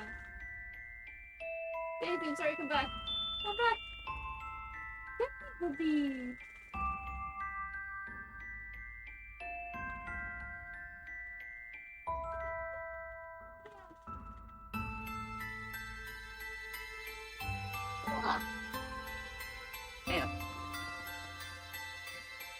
Yeah, where's my camera? Cool, the camera doesn't want to work. Where's another one with the camera on it? Okay, cool, so the camera doesn't want to work.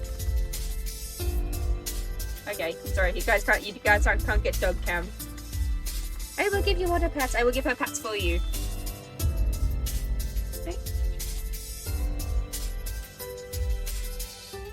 Okay, there you go. The doggo has been patted. No more baby. Walk away immediately. What? My mind went blank. Did the Demon Lord really curse me? Was I forced to stay in this world until I died? I can never go back? Are you suggesting a barrier curse? That would explain the red energy that sealed the tear. But dark magic like that requires The blood of 1,000 demons. He must have sacrificed part of his army to cast a curse on her that would prevent her from leaving. The Demon Lord is that desperate for her. The only way to break that kind of curse is to kill the caster, the Demon Lord himself. She's trapped here until this war is over. Oh, sorry. Chills, the intensity of the moment. They're all amazing.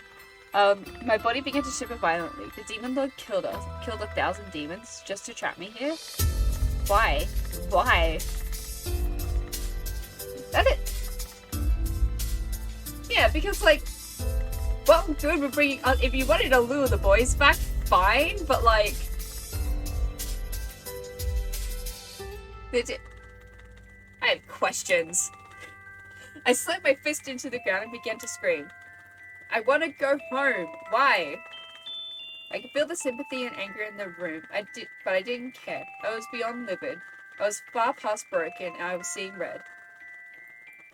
Oh. See, again, we're this powerful. We are God. As my voice ripped through the air, a bright light erupted through the room once again. Everyone covered their eyes, but Diana quickly scrambled to get on her knees and covered me with her body. She held me tightly as the light invaded the space, slowly began to fade. As the light... oh my god, I can't read. She held me tightly as the light invaded the space and slowly began to fade. As the light finally died, everyone moved their hands to see what had just happened. Oh god, with brightness adjustment. In the air was a white tear that was slowly opening, facing down towards the table. Something was coming. I could feel it in the air. Yo, wait! So, brain raced 1,000 miles an hour for that one. Okay, if we're this powerful, we got it from our grandfather.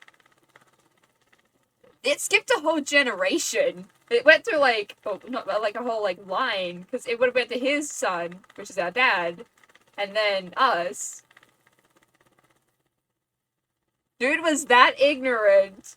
He could have been a demigod, but no, we got it all instead, so fuck you. What was I up to? Oh, the guard summoned his spear and pointed at the tear, glaring at it and gritting his teeth. Something's coming! In reply, Diana summoned what looked like a saber and placed it in front of us. Ready yourselves! It could be the Demon Lord! The other demons in the room readied themselves and stared at the tear, either holding a weapon or preparing for a spell. I felt the air change, becoming heavier as the tear began to grow. The energy around it began to pulsate, making everyone in the room that much more tense. I stared at the tear as well, frightened as to what was coming. Was it the Demon Lord? His minions? My mind began to cycle through the fearful ideas of what was about to appear.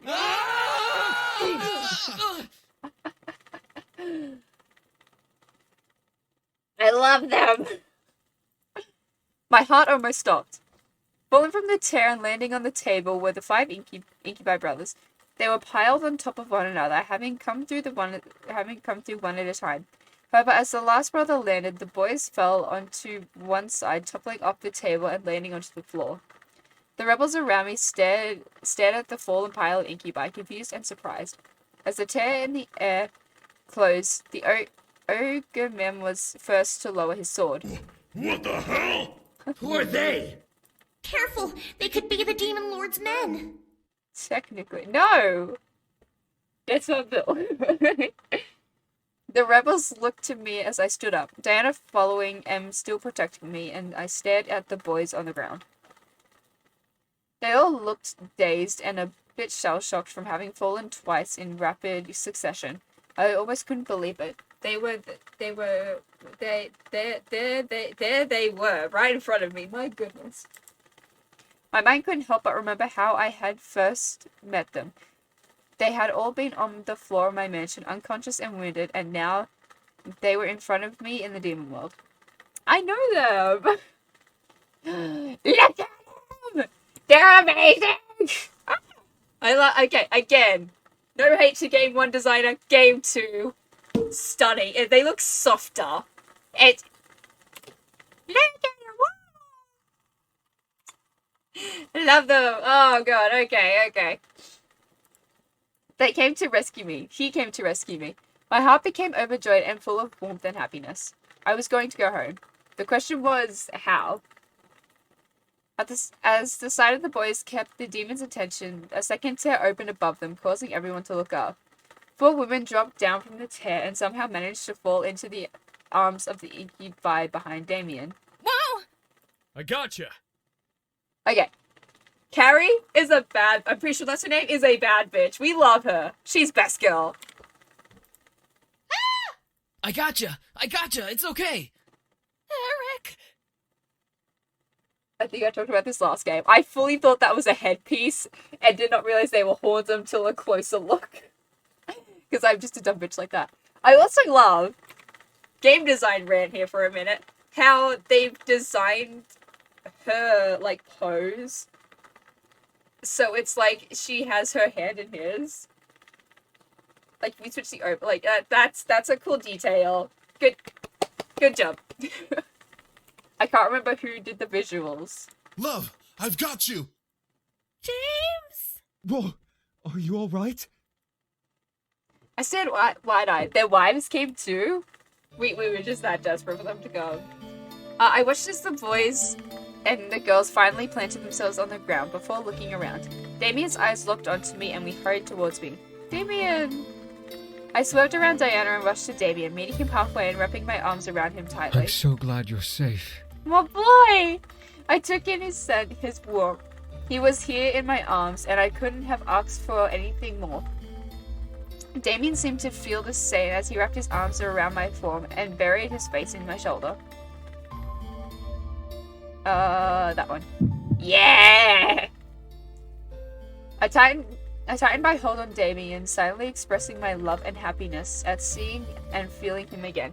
He squeezed back lovingly, peppering my neck with kisses. As Damien and I had our moment, his brother stepped up near us, almost in a protective circle. Sam, however, moved forward towards Diana, glaring hard. You've got 10 seconds to explain why she's here, bitch. Ah! Okay, no, actually, that adds so much more onto my headcanon. That, okay, if you haven't, okay, it's all on my Tumblr. It's all, I've talked about this on my, like, when I learned how to spell Tumblr. I talked about this on my Tumblr. There's the link in chat or link in the description if you're watching this on a VOD. But I talked about how Sam was, not the most, but had more, like, a bit more protective of Damien. Like, with all the shit that he went through. Like, I kind of like, Sam would beat up anyone for him. He'd help him out more. And, like, I even have headcanon that, like, he stood up to their father for Damien. And, here we go. Back. Yeah, that he stood up, like, even to their dad for Damien. I've done headcanons, I've done videos on it. This just proves that more. Like, he was aggressive for him, pretty much.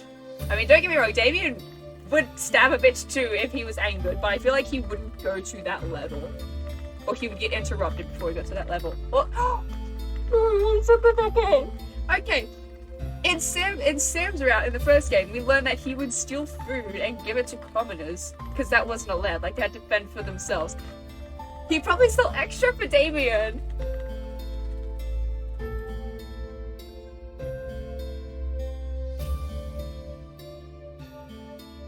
I fucking love this game so much, chat. I love it so much. Okay. I'm going to ignore that insult for the sake of the bride. However, I wasn't the one who brought her here. You're such a terrible liar. I turned around. Sorry, quick rant again. I was gonna say, I was about to comment on how Matthew's hair flicks out like that, and I really liked that, and then I remembered Jay has a similar haircut. It looks good. It's fluffy. Sorry, side rant. Jay, I love you. If you're watching this, I love you. I turned to see Matthew and Sam standing in front of me and Damien, ready to attack Diana. The succubus in question, however, seemed unfazed by their attempts at intimidation. Guys. Did she bring you here? What?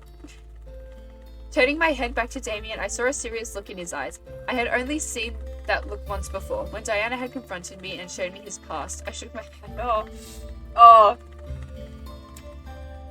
We don't talk about that scene. No, she didn't bring me here. It was just the demon lord. I beg your pardon? Are you sure? He's pissed. You pissed him off. You never pissed him off. Oh, okay. I am getting weirdly excited about all the wrong things here. I stared at Damien, seeing something in his eyes ignite like an angry flame that was quickly growing. His hold on me tightened as he looked at Diana. Why did he bring her here? I looked over to Diana, knowing that she would explain it, but I was surprised to see her flinch back at his expression. Was she scared? Oh shit. Shaking her head, Diana cleared her throat and looked back to Damien, settling back on her uncaring gaze. He wanted to lure you all back, knowing that at least you, Damien, would chase after her, and the others would follow. Obviously, his plan worked. This time it was the boys who flinched in surprise, feeling the weight of her words. However, Damien gathered himself and spoke up again. Well, thank you for keeping her safe. We'll be... She can't leave. And why not? I love James's eye shape. Sorry, it's really cool. I like it. She's been cursed by the Demon Lord. She can't leave unless she dies or until we kill him. You plan to kill him? We're obviously not going to choose the former. We've been fighting the Demon Lord for 10 years now. Might as well have another reason to kill him. Just add it to the list, you know? My eyes looked at Damien, wondering what he was thinking. Then Diana then shrugged. However, it will take some time to plan out our attack. We can't just walk into his castle and slit his throat. Damien finally looked back to me, staring into my eyes as if he was trying to find some sort of response. I stared back, trying to find some... Wait, what? I stepped back, trying to find some hint as to what he was thinking about in his eyes. He slowly leaned forward and kissed my forehead before turning his head back to Diana. How much time do you need? 1 week. I shot my head towards Diana in surprise, and as did the rest of the occupants in the room. Seriously? 1 week? Where is this number coming from, Succubus? We need to fully prepare ourselves for the final stage, which I'm certain will only take a couple of days. We've pinned him into a corner. The Demon Lord will fall. That's rather bold to assume. She's right, though. We can prepare everything in that time frame, right? And if he does the same and attacks us before then? He won't. I watched as Diana walked over and cleared the table of the materials they had gathered for the gate skull, revealing a physical map of the abyssal plains. She pointed at a spot in the map, a peninsula surrounded by the water labeled the Decaying Sea. We'll cast a PTSD. barrier spell along the edge of the peninsula and around the castle. He and his army won't be able to move from that spot until we break it ourselves, which will be during the siege. Where would we get the energy needed for that kind of spell? We won't be using energy. The other rebel demons in the room suddenly tensed up, staring at Diana in surprise. What was she going to do? My lady, you're not suggesting... The Demon Lord has shown how far he is willing to go to win this war. It's only fitting to show the extent we'll go to in response. As much as I agree with you, this seems a little rash. What are you guys talking about? Are they allowed to know? I plan to put a barrier curse around the Demon Lord's castle and army. It's temporary, so it won't need the blood of 1,000 demons. But it will need the sacrifice of at least 1 demon life. And I assume you'll be sacrificing one of my soldiers. Is this our only option? There are other options, but they will most likely take a lot of energy to pull off. It just depends on what we want to do. If we want to do this immediately, then the barrier curse is indeed the best option. I'm not opposed to performing the curse. As rash as it is, it will make our lives easier in the long run. You expect me to hand over one of my men? My soldiers joined the rebellion to kill the Demon Lord, not to get their throats slit before even seeing the final battle? It's wrong, but can we really afford to spend any more energy? Diana already spent a lot trying to send a human back. What is the other option? The rabbit woman and the fairy moved towards the map and pointed at the We could peninsula. form tall rock walls around the castle. Box them in. It will take a lot of our energy, but we can recover in that week period. And what will stop the Demon Lord from tearing down the walls? I can imbue the walls with holy magic. The incubi and I looked at him. All of us equally surprised. A demon with holy magic? How? How the fuck did you get holy magic? You look and smell like a demon. The guard held up his wrapped hand, letting the beads around it jingle with the sudden motion. I've had the ability to use holy magic ever since I was taken in by my lady's family. There's no doubt that I am a demon, but I can't recall how I gained this ability. God, I can't wait till we do Diana's route, because I even can't remember. So I'm looking forward to doing her route and working out why he has that. How is holy magic different than demon magic? It's white magic. Unlike demon magic, holy magic isn't so finicky. Think of it as warding or dispelling magic. You can't bless air or anything that doesn't have physical form, but you can bless objects to fight back against other forms of magic. If the walls were blessed with holy magic, the Demon Lord wouldn't be able to escape until we released him. Why not just trap him forever? That's idiotic. He would still be a threat regardless. Holy magic doesn't last forever. And stone will crumble eventually. He's right. We wouldn't be able to keep the walls up forever. The situation became more and more complicated. The more we discussed it, more and more complicated the more we discussed it. How are we going to go about this? We can't just sit around and debate this forever. The longer we wait, the more we risk him striking back at us. But is it worth killing someone to trap him? When we finally strike, we will lose hundreds, if not thousands, of soldiers anyway. What difference will it make to lose one more life on top of this? Soulless fuck. We can still cage him in.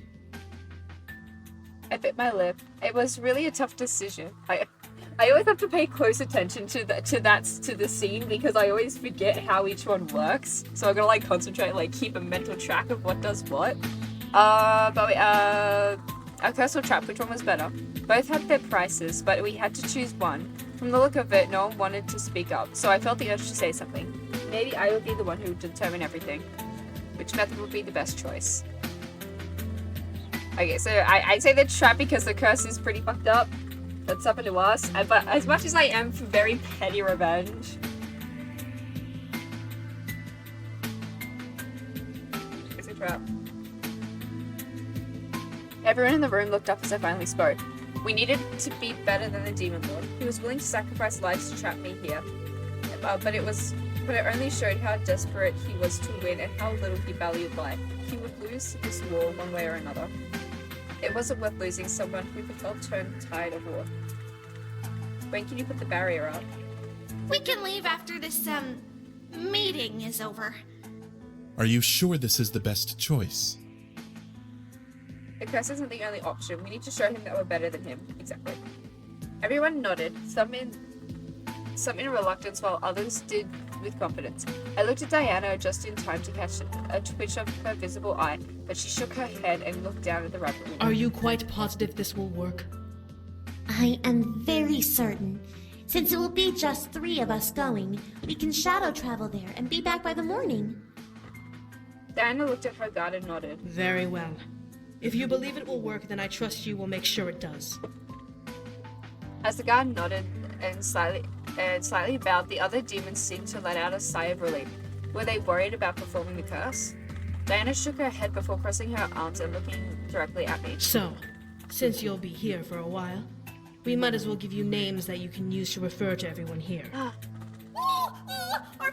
we getting human names? I love her so much. I love them so much, sorry. Must we? Yes, you must. Diana rolled her eyes and gestured to each demon, naming them on the fly. For the sake of time, we'll use simple names. This is Rabbit, our magic advisor. Sergeant, commander of our armies. Shadow, leader of our assassins. And Faye, our nomadic force ambassador. Sergeant? I'm a commander, succubus. Shouldn't my name be Commander? It's easier on the tongue, though, to say Sergeant. My lady, what shall they call me? Diana looked at Sarah for a moment before turning towards me, a look of seriousness emanating from her eyes. You may call him Cero. He is my personal guard, and he is always by my side. The other demons and Sarah seemed surprised. Was Sarah his true demon name? Why would she give me his true name? Are you sure? Call him only if your life depends on it. Do not abuse this permission. Okay, I was thinking about this the other night. The whole true name and summoning thing. Does it work for demon? Like, is it like a human and demon thing? Like, you're a human cause and you can summon? Or does it work with all of them? Because, like,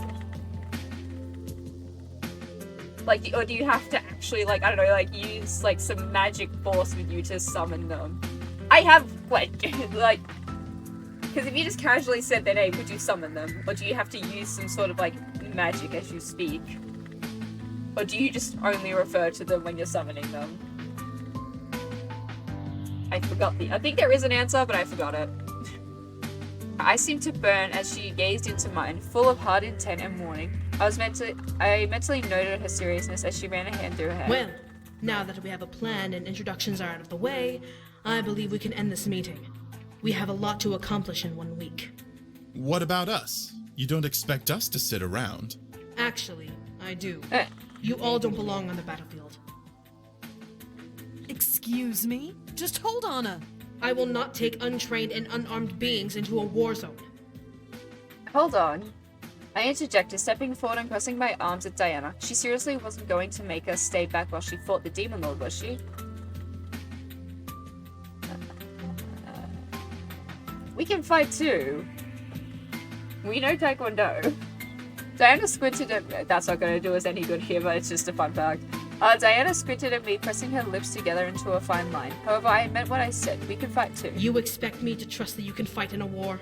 Yep. Let me and my brothers train then. We're demons, for fuck's sake. We know how to fight. The boy stared at Diana as she turned her head towards Sam. He was right. He was right though. They knew how to train, so they knew how to fight. If they fought with the rebellion, there would be a better chance of winning this war. You all realize this is a war, correct? You can die here. We understand completely. We know what the risks are. They have the best wives. They just got dragged into the shit and were like, yep, let's do it. Let's help kick your father's ass. Diana could only stare at our group as we challenged her proclamation. I wrapped my hand around my fiancé's arm, frightened at the idea of participating in a war, but knowing that we needed all the strength we could muster to finish off the Demon Lord. This was the only way that I could go home. Defeated, Diana sighed and rubbed her temples. Very well. I can't exactly keep you here like prisoners, so it will be up to you if you choose to train for battle. However, I highly suggest just staying here and allowing us to handle it. Yeah, you know that's not gonna happen. I nodded as did the others. This was really happening. We were going to kill the Demon Lord, and we had 1 week to either prepare for a war or wait it out. Diana turned towards me and looked down at my outfit. I nearly forgotten I was still in my wedding dress until Diana pointed at my chest. Lumen infere, bellum tebescere, serene. I stared at her, unsure of why she was speaking in Latin, until I felt the fabric around my body change and shift. I quickly looked down to see my wedding dress morph into an outfit that looked perfect for the Demon World. The white top shifted into a long sleeve, oversized tunic with a leather corset and vest. God, I want to redo that now. That sounds so cool. While the bottom part of the gown split and wrapped around my legs, forming into dark leggings. My shoes stretched into long knee-high boots. Fuck, I want to cosplay her now. Hey, you look really nice. Good choice. Yeah, Carrie! We love her! No, I did try, but every time I see it, I want to revamp it and get, like, better stuff, because I need a new corset anyway. I blushed, getting used to the feeling of the outfit. The corset wasn't tight, but it was still something new along with the rest of the garb. Damien smiled and wrapped an arm around my shoulder, hugging me to him. You look really nice. Thank you. Faye, Rabbit, you both should finish your preparations and head over to the Demon Lord's castle for the spell. How are you going to get there? I'll get us there, no problem. Just make sure we don't get stuck there or lost. No promises. Zero, make sure the job is done. I shall, my lady. Seraphe and Rabbit began to make their way out of the room as Diana turned to me and my group as they left. Diana let out a small sigh. I will take you to some rooms you may rest in. Thank you, Diana. Diana merely nodded and led our group out of the room towards our new temporary rooms. The walk to the room was filled with awkward silence that was supposed what were we supposed to do here? Damien and I were both human, and while yes, we both knew he'd have to help in the war, he wasn't a demon anymore. I grimaced, feeling the nervousness of the situation take hold of me. This was going to be a rocky adventure. Who knew what would happen, what to expect? I can only guess time would tell. I gripped Damien's hand harder, letting my nerves sink in. Naturally, Damien smiled and kissed my forehead. It's okay. Everything will be alright, I promise. Oops. It's okay. Everything will be alright, I promise. I nodded, but some part of me was still fearful, despite his reassurance. We were in the demon world. Humans in the demon world. I was worried what would become of Damien now that he was in his home plane as something he wasn't born as. I looked up at Damien, seeing him focused on following our guide to get us to our room. I was curious. What was going to come through his mind? I was sure he was worried when I was taken, but now that he had me back, what was he thinking of now? For a moment, I briefly wished I had his mind-reading ability. I wanted to know what he went through Damien's mind at everything we did, every step we made, at every event that had came along the road. Feeling my stare, Damien turned his head to look down at me, furrowing his eyebrows in confusion. What is it? I bit my lip. I lightly bit my lip. Did I want to tell him what was on my mind? Yeah, communication helped there. We also got a heart, that was the right answer, haha. I had to verbalize my curiosity. Damien took the question before returning to the hall once again, frowning a bit. I think it's a really bad situation. You're trapped here, and I'm human, so I can't do much to help in the war. As Damien squeezed my hand, however, I felt my heart flutter a bit. Still, I want to help and bring you back. I'll do everything I can to send us back home. Damien, good boy. I naturally hugged his arm to me, causing him to gasp a bit and I naturally hugged his arm to me, causing him to gasp a bit and look over. A faint blush running across his cheeks. Oh, the boy. He's so soft. He was so adorable. He is adorable. And I absolutely loved him. Whatever drew him to me made my heart felt absolutely lucky to have him. Ah, the boy. We reached our room. I took it in. Fuck me. Where am I reading this from? As we reached our room, I took in that the ambassador room I had claimed the night before was officially sanctioned for me and Dave. Fuck me, I can't read. The others were given rooms in another part of the castle, so we had some space to ourselves. Stepping in, I took a seat on the bed, feeling mild exhaustion sweep over me. However, Damien looked around the room in slight awe. I tilted my head, wondering why. Damien stepped around the room, looking around and observing every piece of decor. As he got to the mantle, he looked almost stunned to see the design and architecture of it. It was almost like watching a little kid walk in a museum. Look at his little face! Look at his little face! He's so cute! Damien? My voice caught his attention, causing Damien to jump and look at me in his surprise. As he calmed down, he rubbed the back of his neck in nervousness. Sorry, I've never really been in a room like this before, so this is a bit of a surprise to me. Oh, really? What kind of room did you have? I stared at Damien in shock. He really never saw a room like this. We were in the demon world though. How could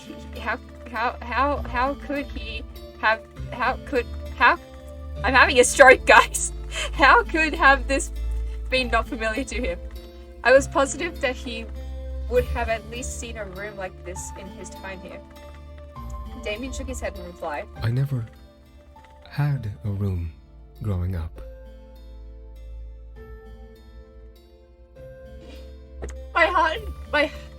My heart suddenly crumbled in my chest. I knew that Damien was the mistreated bastard son of the demon lord, but to have no room, that was almost cruel. It isn't almost, it is cruel. Oh boy! I couldn't help imagining Damien sleeping on the cold marble floor of the grand hall, even in a cell.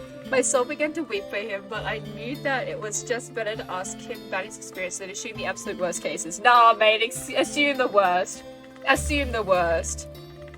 How did you sleep then? Well, demons don't sleep at all, actually. That made absolutely... Wait, what? They don't? Why do they have beds and stuff then?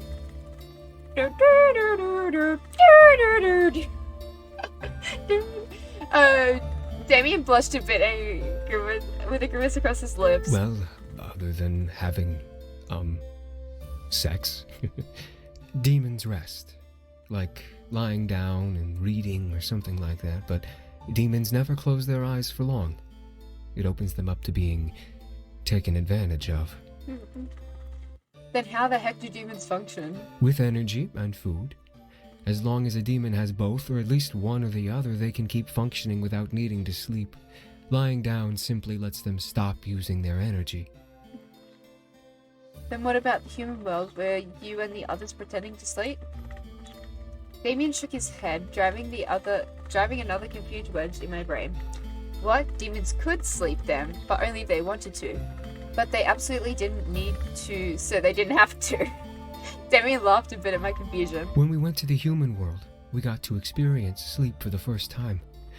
It was so good for us, and we felt relaxed, so we kept at it, like regular humans. Besides, the risks we had here are not the same as the risks in the human world. True. There was a lot, and I had to learn about demons, apparently. There was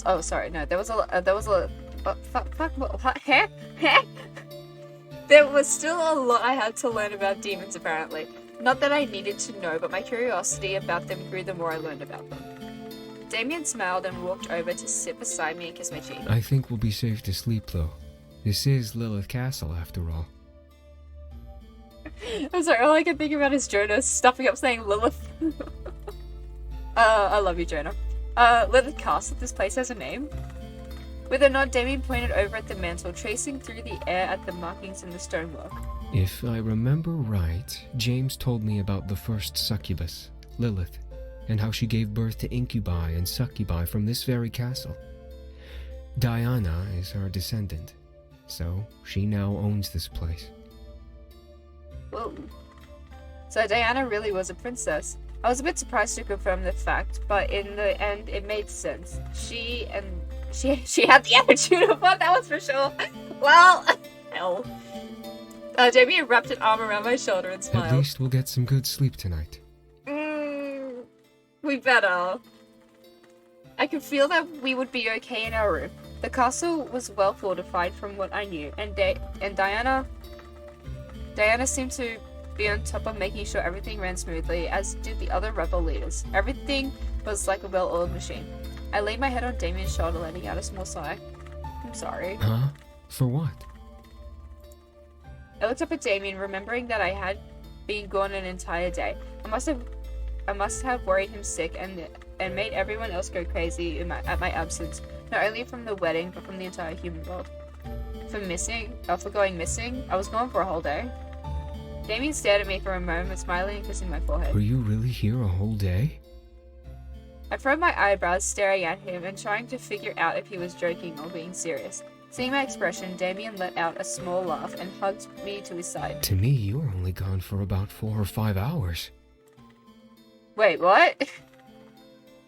That could not be. There was no way that I was gone for that short period of time. I remembered sleeping in this room, going through the entire day, and being in this world, and trying to get back to him twice. That definitely did not add up.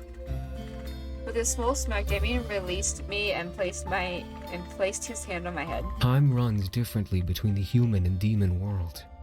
A whole day here is about 5 hours in the human world. You weren't gone very long. My jaw dropped. Even time was different here. This world was full of surprises. I felt my body hold I felt myself hold my cheeks and try to take it in. How did everyone react? Damien frowned a bit and Damien frowned a bit and gently wrapped his arms around me, hugging me fully to him and resting his head on mine. We were all worried sick about you. Damien. I can only imagine what Damien went through in those 5 hours. When I didn't arrive, what was the first thing he did? What was the first thing anyone did?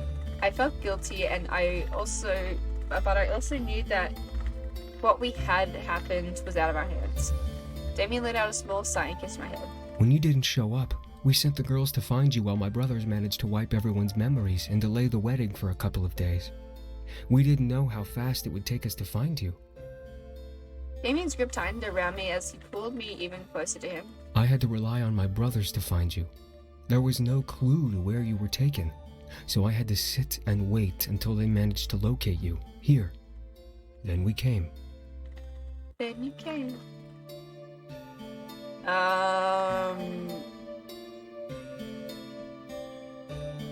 That one? Did we not get a heart because it doesn't matter? Chat! I don't want to fuck up for this, okay? It's so depressing if we do. Okay, I was stunned by the love I was given by Damien. Despite being human, he traveled through the gates of the world to try and find me. I was lucky to have a loving man like him. My only regret was being in this world instead of at the altar with him. I wrapped my arms around Damien and pressed my forehead to his shoulder, closing my eyes and taking in his scent and love. Eventually, Damien pulled away and stared down at me with a tired smile. We should get some rest. There's a long week ahead of us. I nodded in agreement, knowing exactly what he meant. We slowly crawled into bed and snuggled into each other's arms, embracing the darkness of slumber once more. As sleep welcomed me, oh god. No, please don't have another nightmare. I forget if we do. Please don't.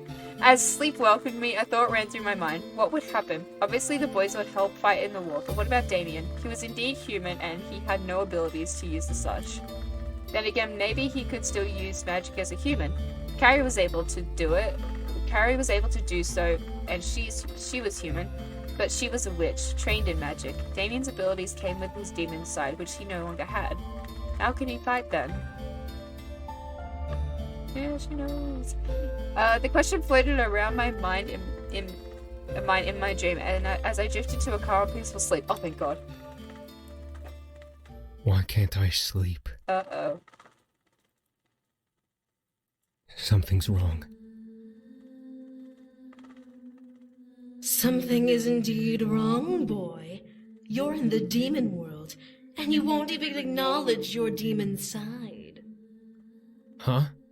What are you doing here? Observing a disappointment for amusement. You keep continuing to fail at living so much that it's become a wonderful form of entertainment. The demon who lost his powers. Doesn't that sound absolutely ridiculous? Let's replace it with the demon whose wife almost became the demon lord's next bed bitch. What do you want? Oh, come now, don't be so hostile. You'll wake the human up. I think it was like one of two scenes in the whole series that isn't directly from Mika's POV. I think this is like just as like a third party. She and I are both human. I cannot believe it. Is that what you still think, boy? Do you truly believe yourself to be human? Yes. No matter how many times you taught me, I know the truth. I am human. Has Damien been getting it too? Like this voice? Well, I hate to break the delusion you may be under, but you should know that becoming a human is impossible for a demon. That's not true. I've been a human for over 2 years now. I don't believe you. Then you are more of a disappointment than I imagined. God, why don't you just give up? Then again, if you gave up, then I would lose my entertainment. Leave. Fine, I shall. But heed my words, boy. Tomorrow will be a very rough awakening for you. I can feel it.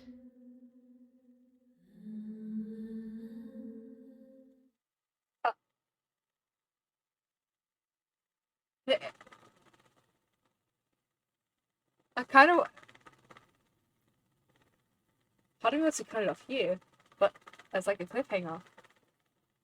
But fuck that. The morning rose with me stretching and yawning. Sleep out of my body. I surprisingly had a peaceful night, but apparently Damien didn't, as he wasn't in bed with me.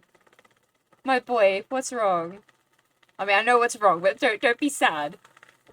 I looked to the side to see him not under the sheets with me, but standing by the fireplace staring into the flames with bags under his eyes. I slowly rose from the bed and covered my mouth as another yawn escaped me.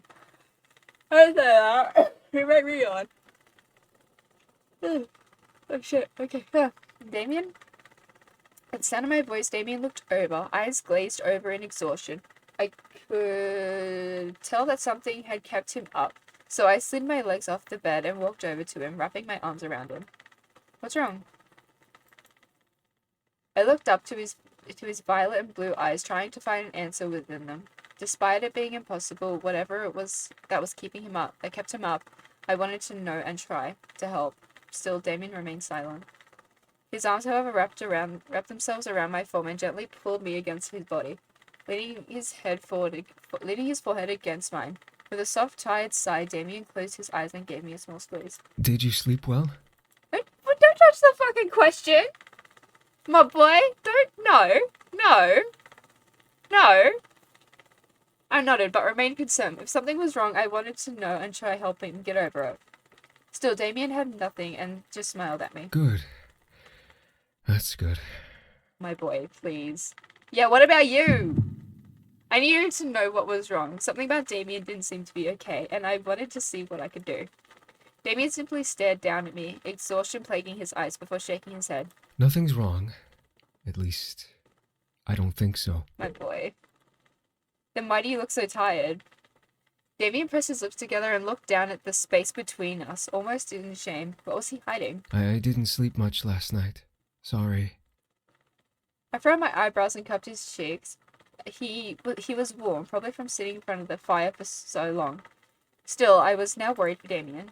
Maybe you should head back to bed and try to catch some sleep. Damien opened his mouth to speak, but was interrupted by a sound of pounding his fist at our door. Oi!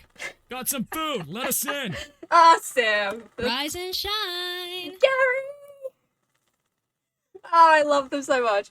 Damien and I stared at the door before holding hands and circling around the bed to sit on the edge of it. As we settled onto the mattress, Damien called out, masking his exhaustion. Come in. My boy. Can we appreciate the fit of Carrie, too? Like it. Very nice.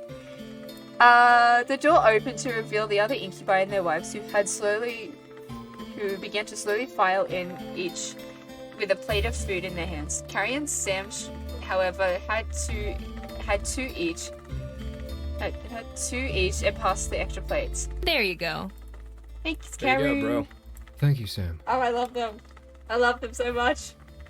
I don't have favorites, but I do now. These three. The group settled into the room, making themselves comfy. Whether they're standing or sitting on the bench. Oh my god, fuck me. As I looked down at the plate in my hands, I took a note of the food on it: jerky, cheese, fruit, and bread. Simple. I began to chow down on the fruit as James cleared his throat. So, we need to discuss training. Sam and Matthew let out simultaneous groans, obviously not in the mood to get into conversations James wanted to start up. Do we have to? Can't we wait until after breakfast?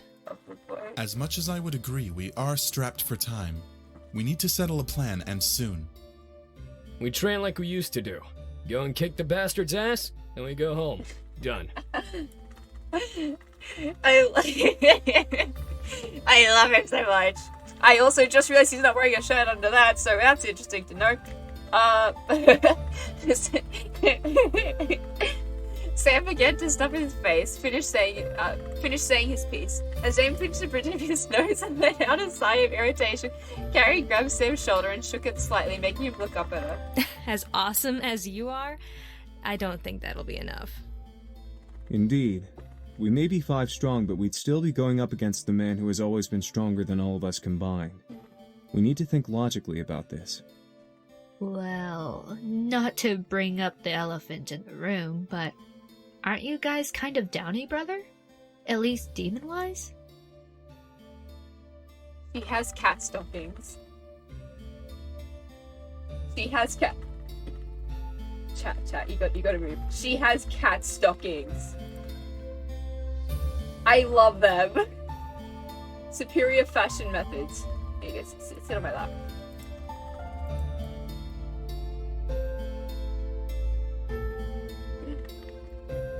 There we go. Okay, everyone looked over at Noreen, taking in what she had said. She was right. Damien was human now and could train like a demon, right? Damien looked down at his plate again and began to eat in silence. What was wrong? The others continued to chat, ignoring me and Damien. While Damien may be human now, he can still fight. Any human can fight, really, if you piss them off enough. I think Damien's got more of a reason to be pissed off than anyone else. So true. Yeah, all 5 of us can kick his ass. 4 demons in a human style. Woo! Well, not exactly. Okay. Once again, I've played this game before. So I know, you know what, we'll play the scene first, and then I'll talk about it. At the moment, everyone turned their heads to see Diana at the door. To my surprise, her expression was very guilt-driven and regretful demeanor.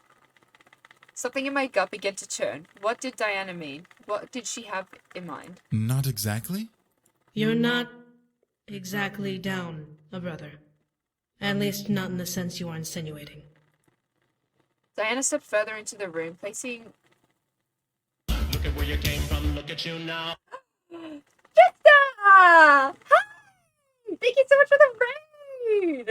Hang on, where is... Oh my god, they're everywhere. Hi! Thank you so much for the raid! How is your stream? I love the little mushroom things, they're so cute. How you doing, Pete? I'm doing good. We're about to do very emotional stuff. That was such a mood change. Like, we were about to do, like, probably, like, a very tragic scene. It's like, Truth to Raid. It was good and emotional, a cool game. Yes, we love it, we love it. My mod panel changed over without my intervention. Nice. How's the stream going? Very good. We're probably ending it soon before we started training. But I really want to do this scene. It's one of my favorites. Step is on it wherever I go. Okay, I'm gonna get back. Wait, where is this one? Okay. Thank you so much for the raid. Oh wait, hang on, wait. God, where's this one? Where's this one? Where's this? Boom! Haha, promoted. Get shout-outed. I don't have the fancy thing you do. But follow Tristel. He's really cool. It's that one. Okay. Ah! I just went to make a heart with my hands and you can't see me doing it, but pretend you can. Okay. Ah! I'm ready to cry. Let's do this! That is the wrong button. What the fuck, game? Okay. I'm ready for this. Whew. Diana stepped further into the room, placing her hands together by her stomach and looking to Damien, who simply looked back at her with tired but stern eyes. What do you mean? The room began to fill with a tense aura, making it clear that Diana was going to drop some sort of bombshell on us. In a fit of discomfort, Sam rolled his shoulders and practically spat at Diana. Who is the babe with the water? That's Diana. She's a very interesting character.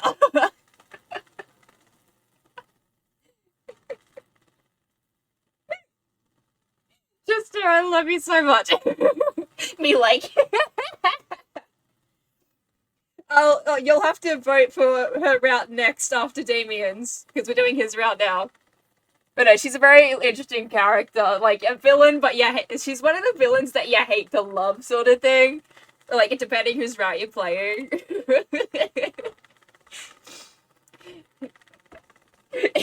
Sorry, that really threw me off. She just came in and went, oh, hello.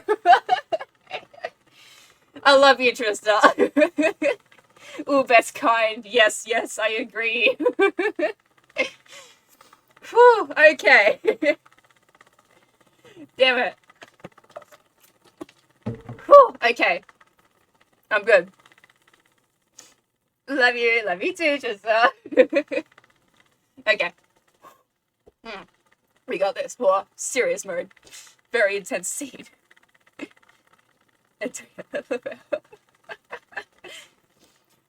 Okay. Got this. I'll go for okay. In a fit of discomfort, Sam rolled his shoulders and practically spat at Diana. Well, out with it. With a heavy and low breath, Diana looked into Damien's piercing gaze, no longer able to hide the secret she was keeping. Damien, can you read my mind right now? Silence once again trickled into the air. I looked at Damien, now very confused and concerned. Did he still have his mind-reading abilities? I thought she turned him human. He wasn't a demon anymore, right? As I stared, Damien kept his gaze locked on Diana, concentrating on her. Eerily, slowly, his eyes began to widen in a fearful dread. Was he able to read her mind after all? Jesus. The next second became a blur as Damien pounced off the bed and charged at Diana, slamming her into the wall by her neck. You lied to me! Damien! Hey! You swore that I would be human! I instantly stood in the state of shock from seeing Damien lock Diana in a fist chokehold, pressing her hard against a stone wall behind her. Naturally, Diana gripped Damien's wrist, trying to pry it off her. Why can't I read your thoughts? Okay. Desperate for air, Diana lifted her leg up and kicked Damien off her, vaulting him back to slam into Sam and Carrie. Diana buckled to the ground, coughing wildly as Sam managed to catch Damien and keep them both upright as Carrie held onto the bench to keep from falling back. Damien, I can't shout. I instantly rushed over to Damien, pulling him from Sam's hold and wrapping my arms around him. He was shaking, and I caught sight of tears running down his cheeks, as if he was trying to disbelieve what is happening. Don't do this to me, man! What did you do to him? Diana lifted her head and grasped her neck. However, her expression wasn't one of rage, but it was still of deep regret. She knew that this would happen, as this was a deserved punishment. She knew this would happen, and this was a deserved punishment. She expected this. I never turned you human. I only drained you of your energy through a ritual. It was supposed to completely wipe out any need for energy, making you human. But you've never been completely transformed. I'm so okay. I'm not. Well, I'm cool about this. Damien attempted to lunge at Diana again, causing me to instinctively grip onto him and keep him back. None of this made sense. If he was still a demon, then eventually he would have needed energy, yet there was no point where he drained it from me. But Damien never felt like a demon. We've practically been magic-free for 2 years. That doesn't make sense. I've had no magic, no mind reading for 2 years. I never felt the need to feed or drain any energy the entire time. How is this possible? You're in the demon world. This world is full of magic, strong enough to rekindle your abilities. The human world is too pure to give your body the power it needed to convert back to your demon state. The entire situation became a mirage of confusion. Damien never became human. Diana didn't fulfill her end of the deal. What was going on? Damien eventually slumped into my arms, his adrenaline completely drained as he took in the truth of what had become of him. At the same time, the situation hit me as well. Damien was still a demon unconsciously so, but still unchanged. A part of me was relieved, while the other part of me felt incredibly worried for him. I'm sorry. No, you're not. Oh, fuck. Fucked up. Damien looked at Diana, eyes full of tired rage. Diana stared back, flinching at the sight. I could feel the anger revolving around Damien's body as I held him close to me, which in turn almost frightened me. You'll never be sorry for anything. The Princess of Lilith is too prideful to give a damn about anyone but herself, and it's always been that way. I could hear the venom snaking into his words as he struck them at the succubus. However, there was also a deep pain and hurt. Who wouldn't be? He had been living a life and the reality of truth was crashing down around him. Was it funny? Tricking me into believing you? Oh, it must have been. Because you fooled me for the past 2 years and managed to get away with my energy. You always get what you want, don't you? Oh, I don't know if I want to stop him or not. Like, he deserves it, but also, buddy, let's take it back a notch.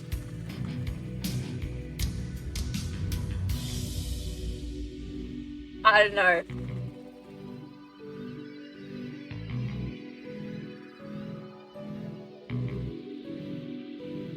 Let it continue. Keep him going. Alright.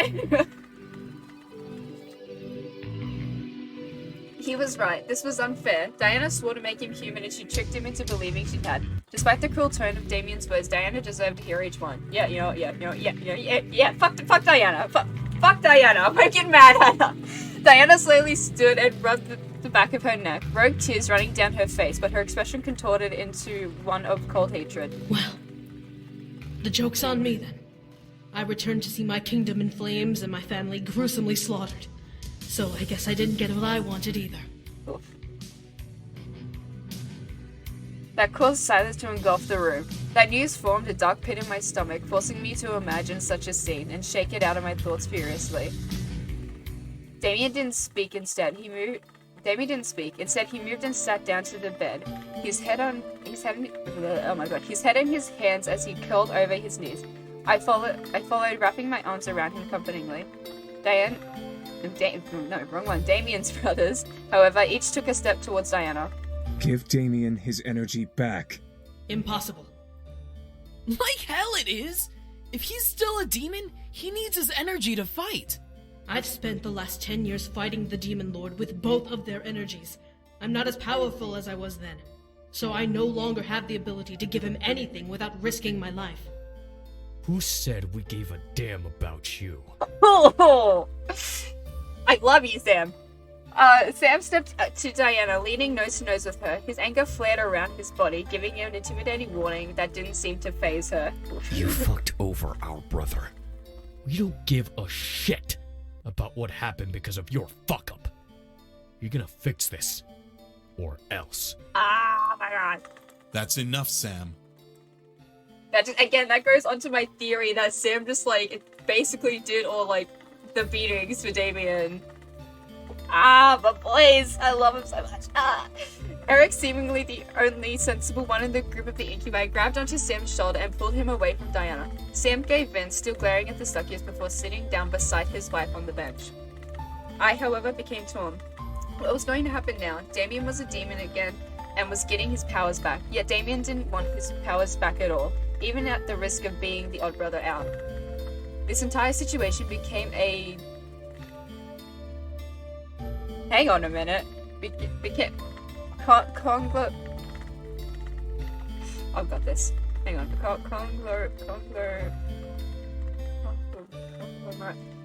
The entire situation became a, that word, mess of uncertainty and confusion that I had to lower my head and close my eyes for a moment.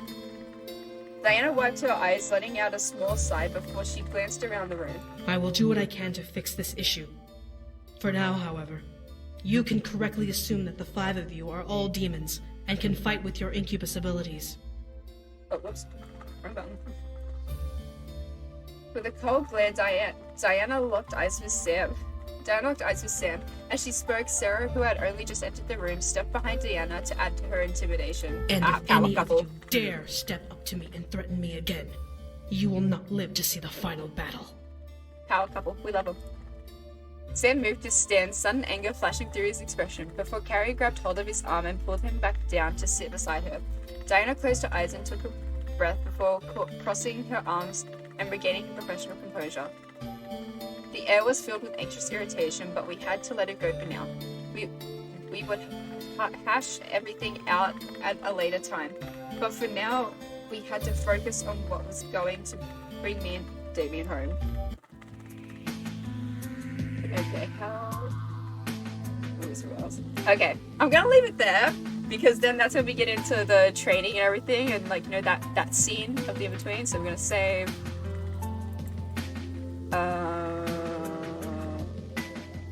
cover over that one. We don't need that one anymore. Let's go remember on this one. Empty slot 3. Oh, where are we? Chat! Oh my- No! Don't stop doing that! There is literally nothing connecting you to that! No! Fuck! You should not be doing that. Okay, anyway, hi chat! Okay, we fixed it! Yeah, we got it now. Okay, hi! Bro, okay. That scene of Damien finding out that he technically wasn't human is personally probably one of my favorites. Lol, I do that a lot. Bruh, it's not even hotkeyed to anything, that's the confusing part. Yeah, no, the scene where Damien finds out that he was a human is probably one of my favorites, just because of how powerful it is and just how well the voice acting was delivered. It's chef's kiss. I love it. I definitely am probably going to edit the VOD, given the shit start of the start that it was. So I might, you know what, fuck, I'll leave it up and then I'll just quickly move on to getting the VOD up. So it's more of a cleaner one. I just noticed your avatar had odd socks. I love that so much. Yes, odd socks. We love it. I always wear odd socks, and my mother isn't a fan of it, because then of course all the Let me just switch over the music here real quick.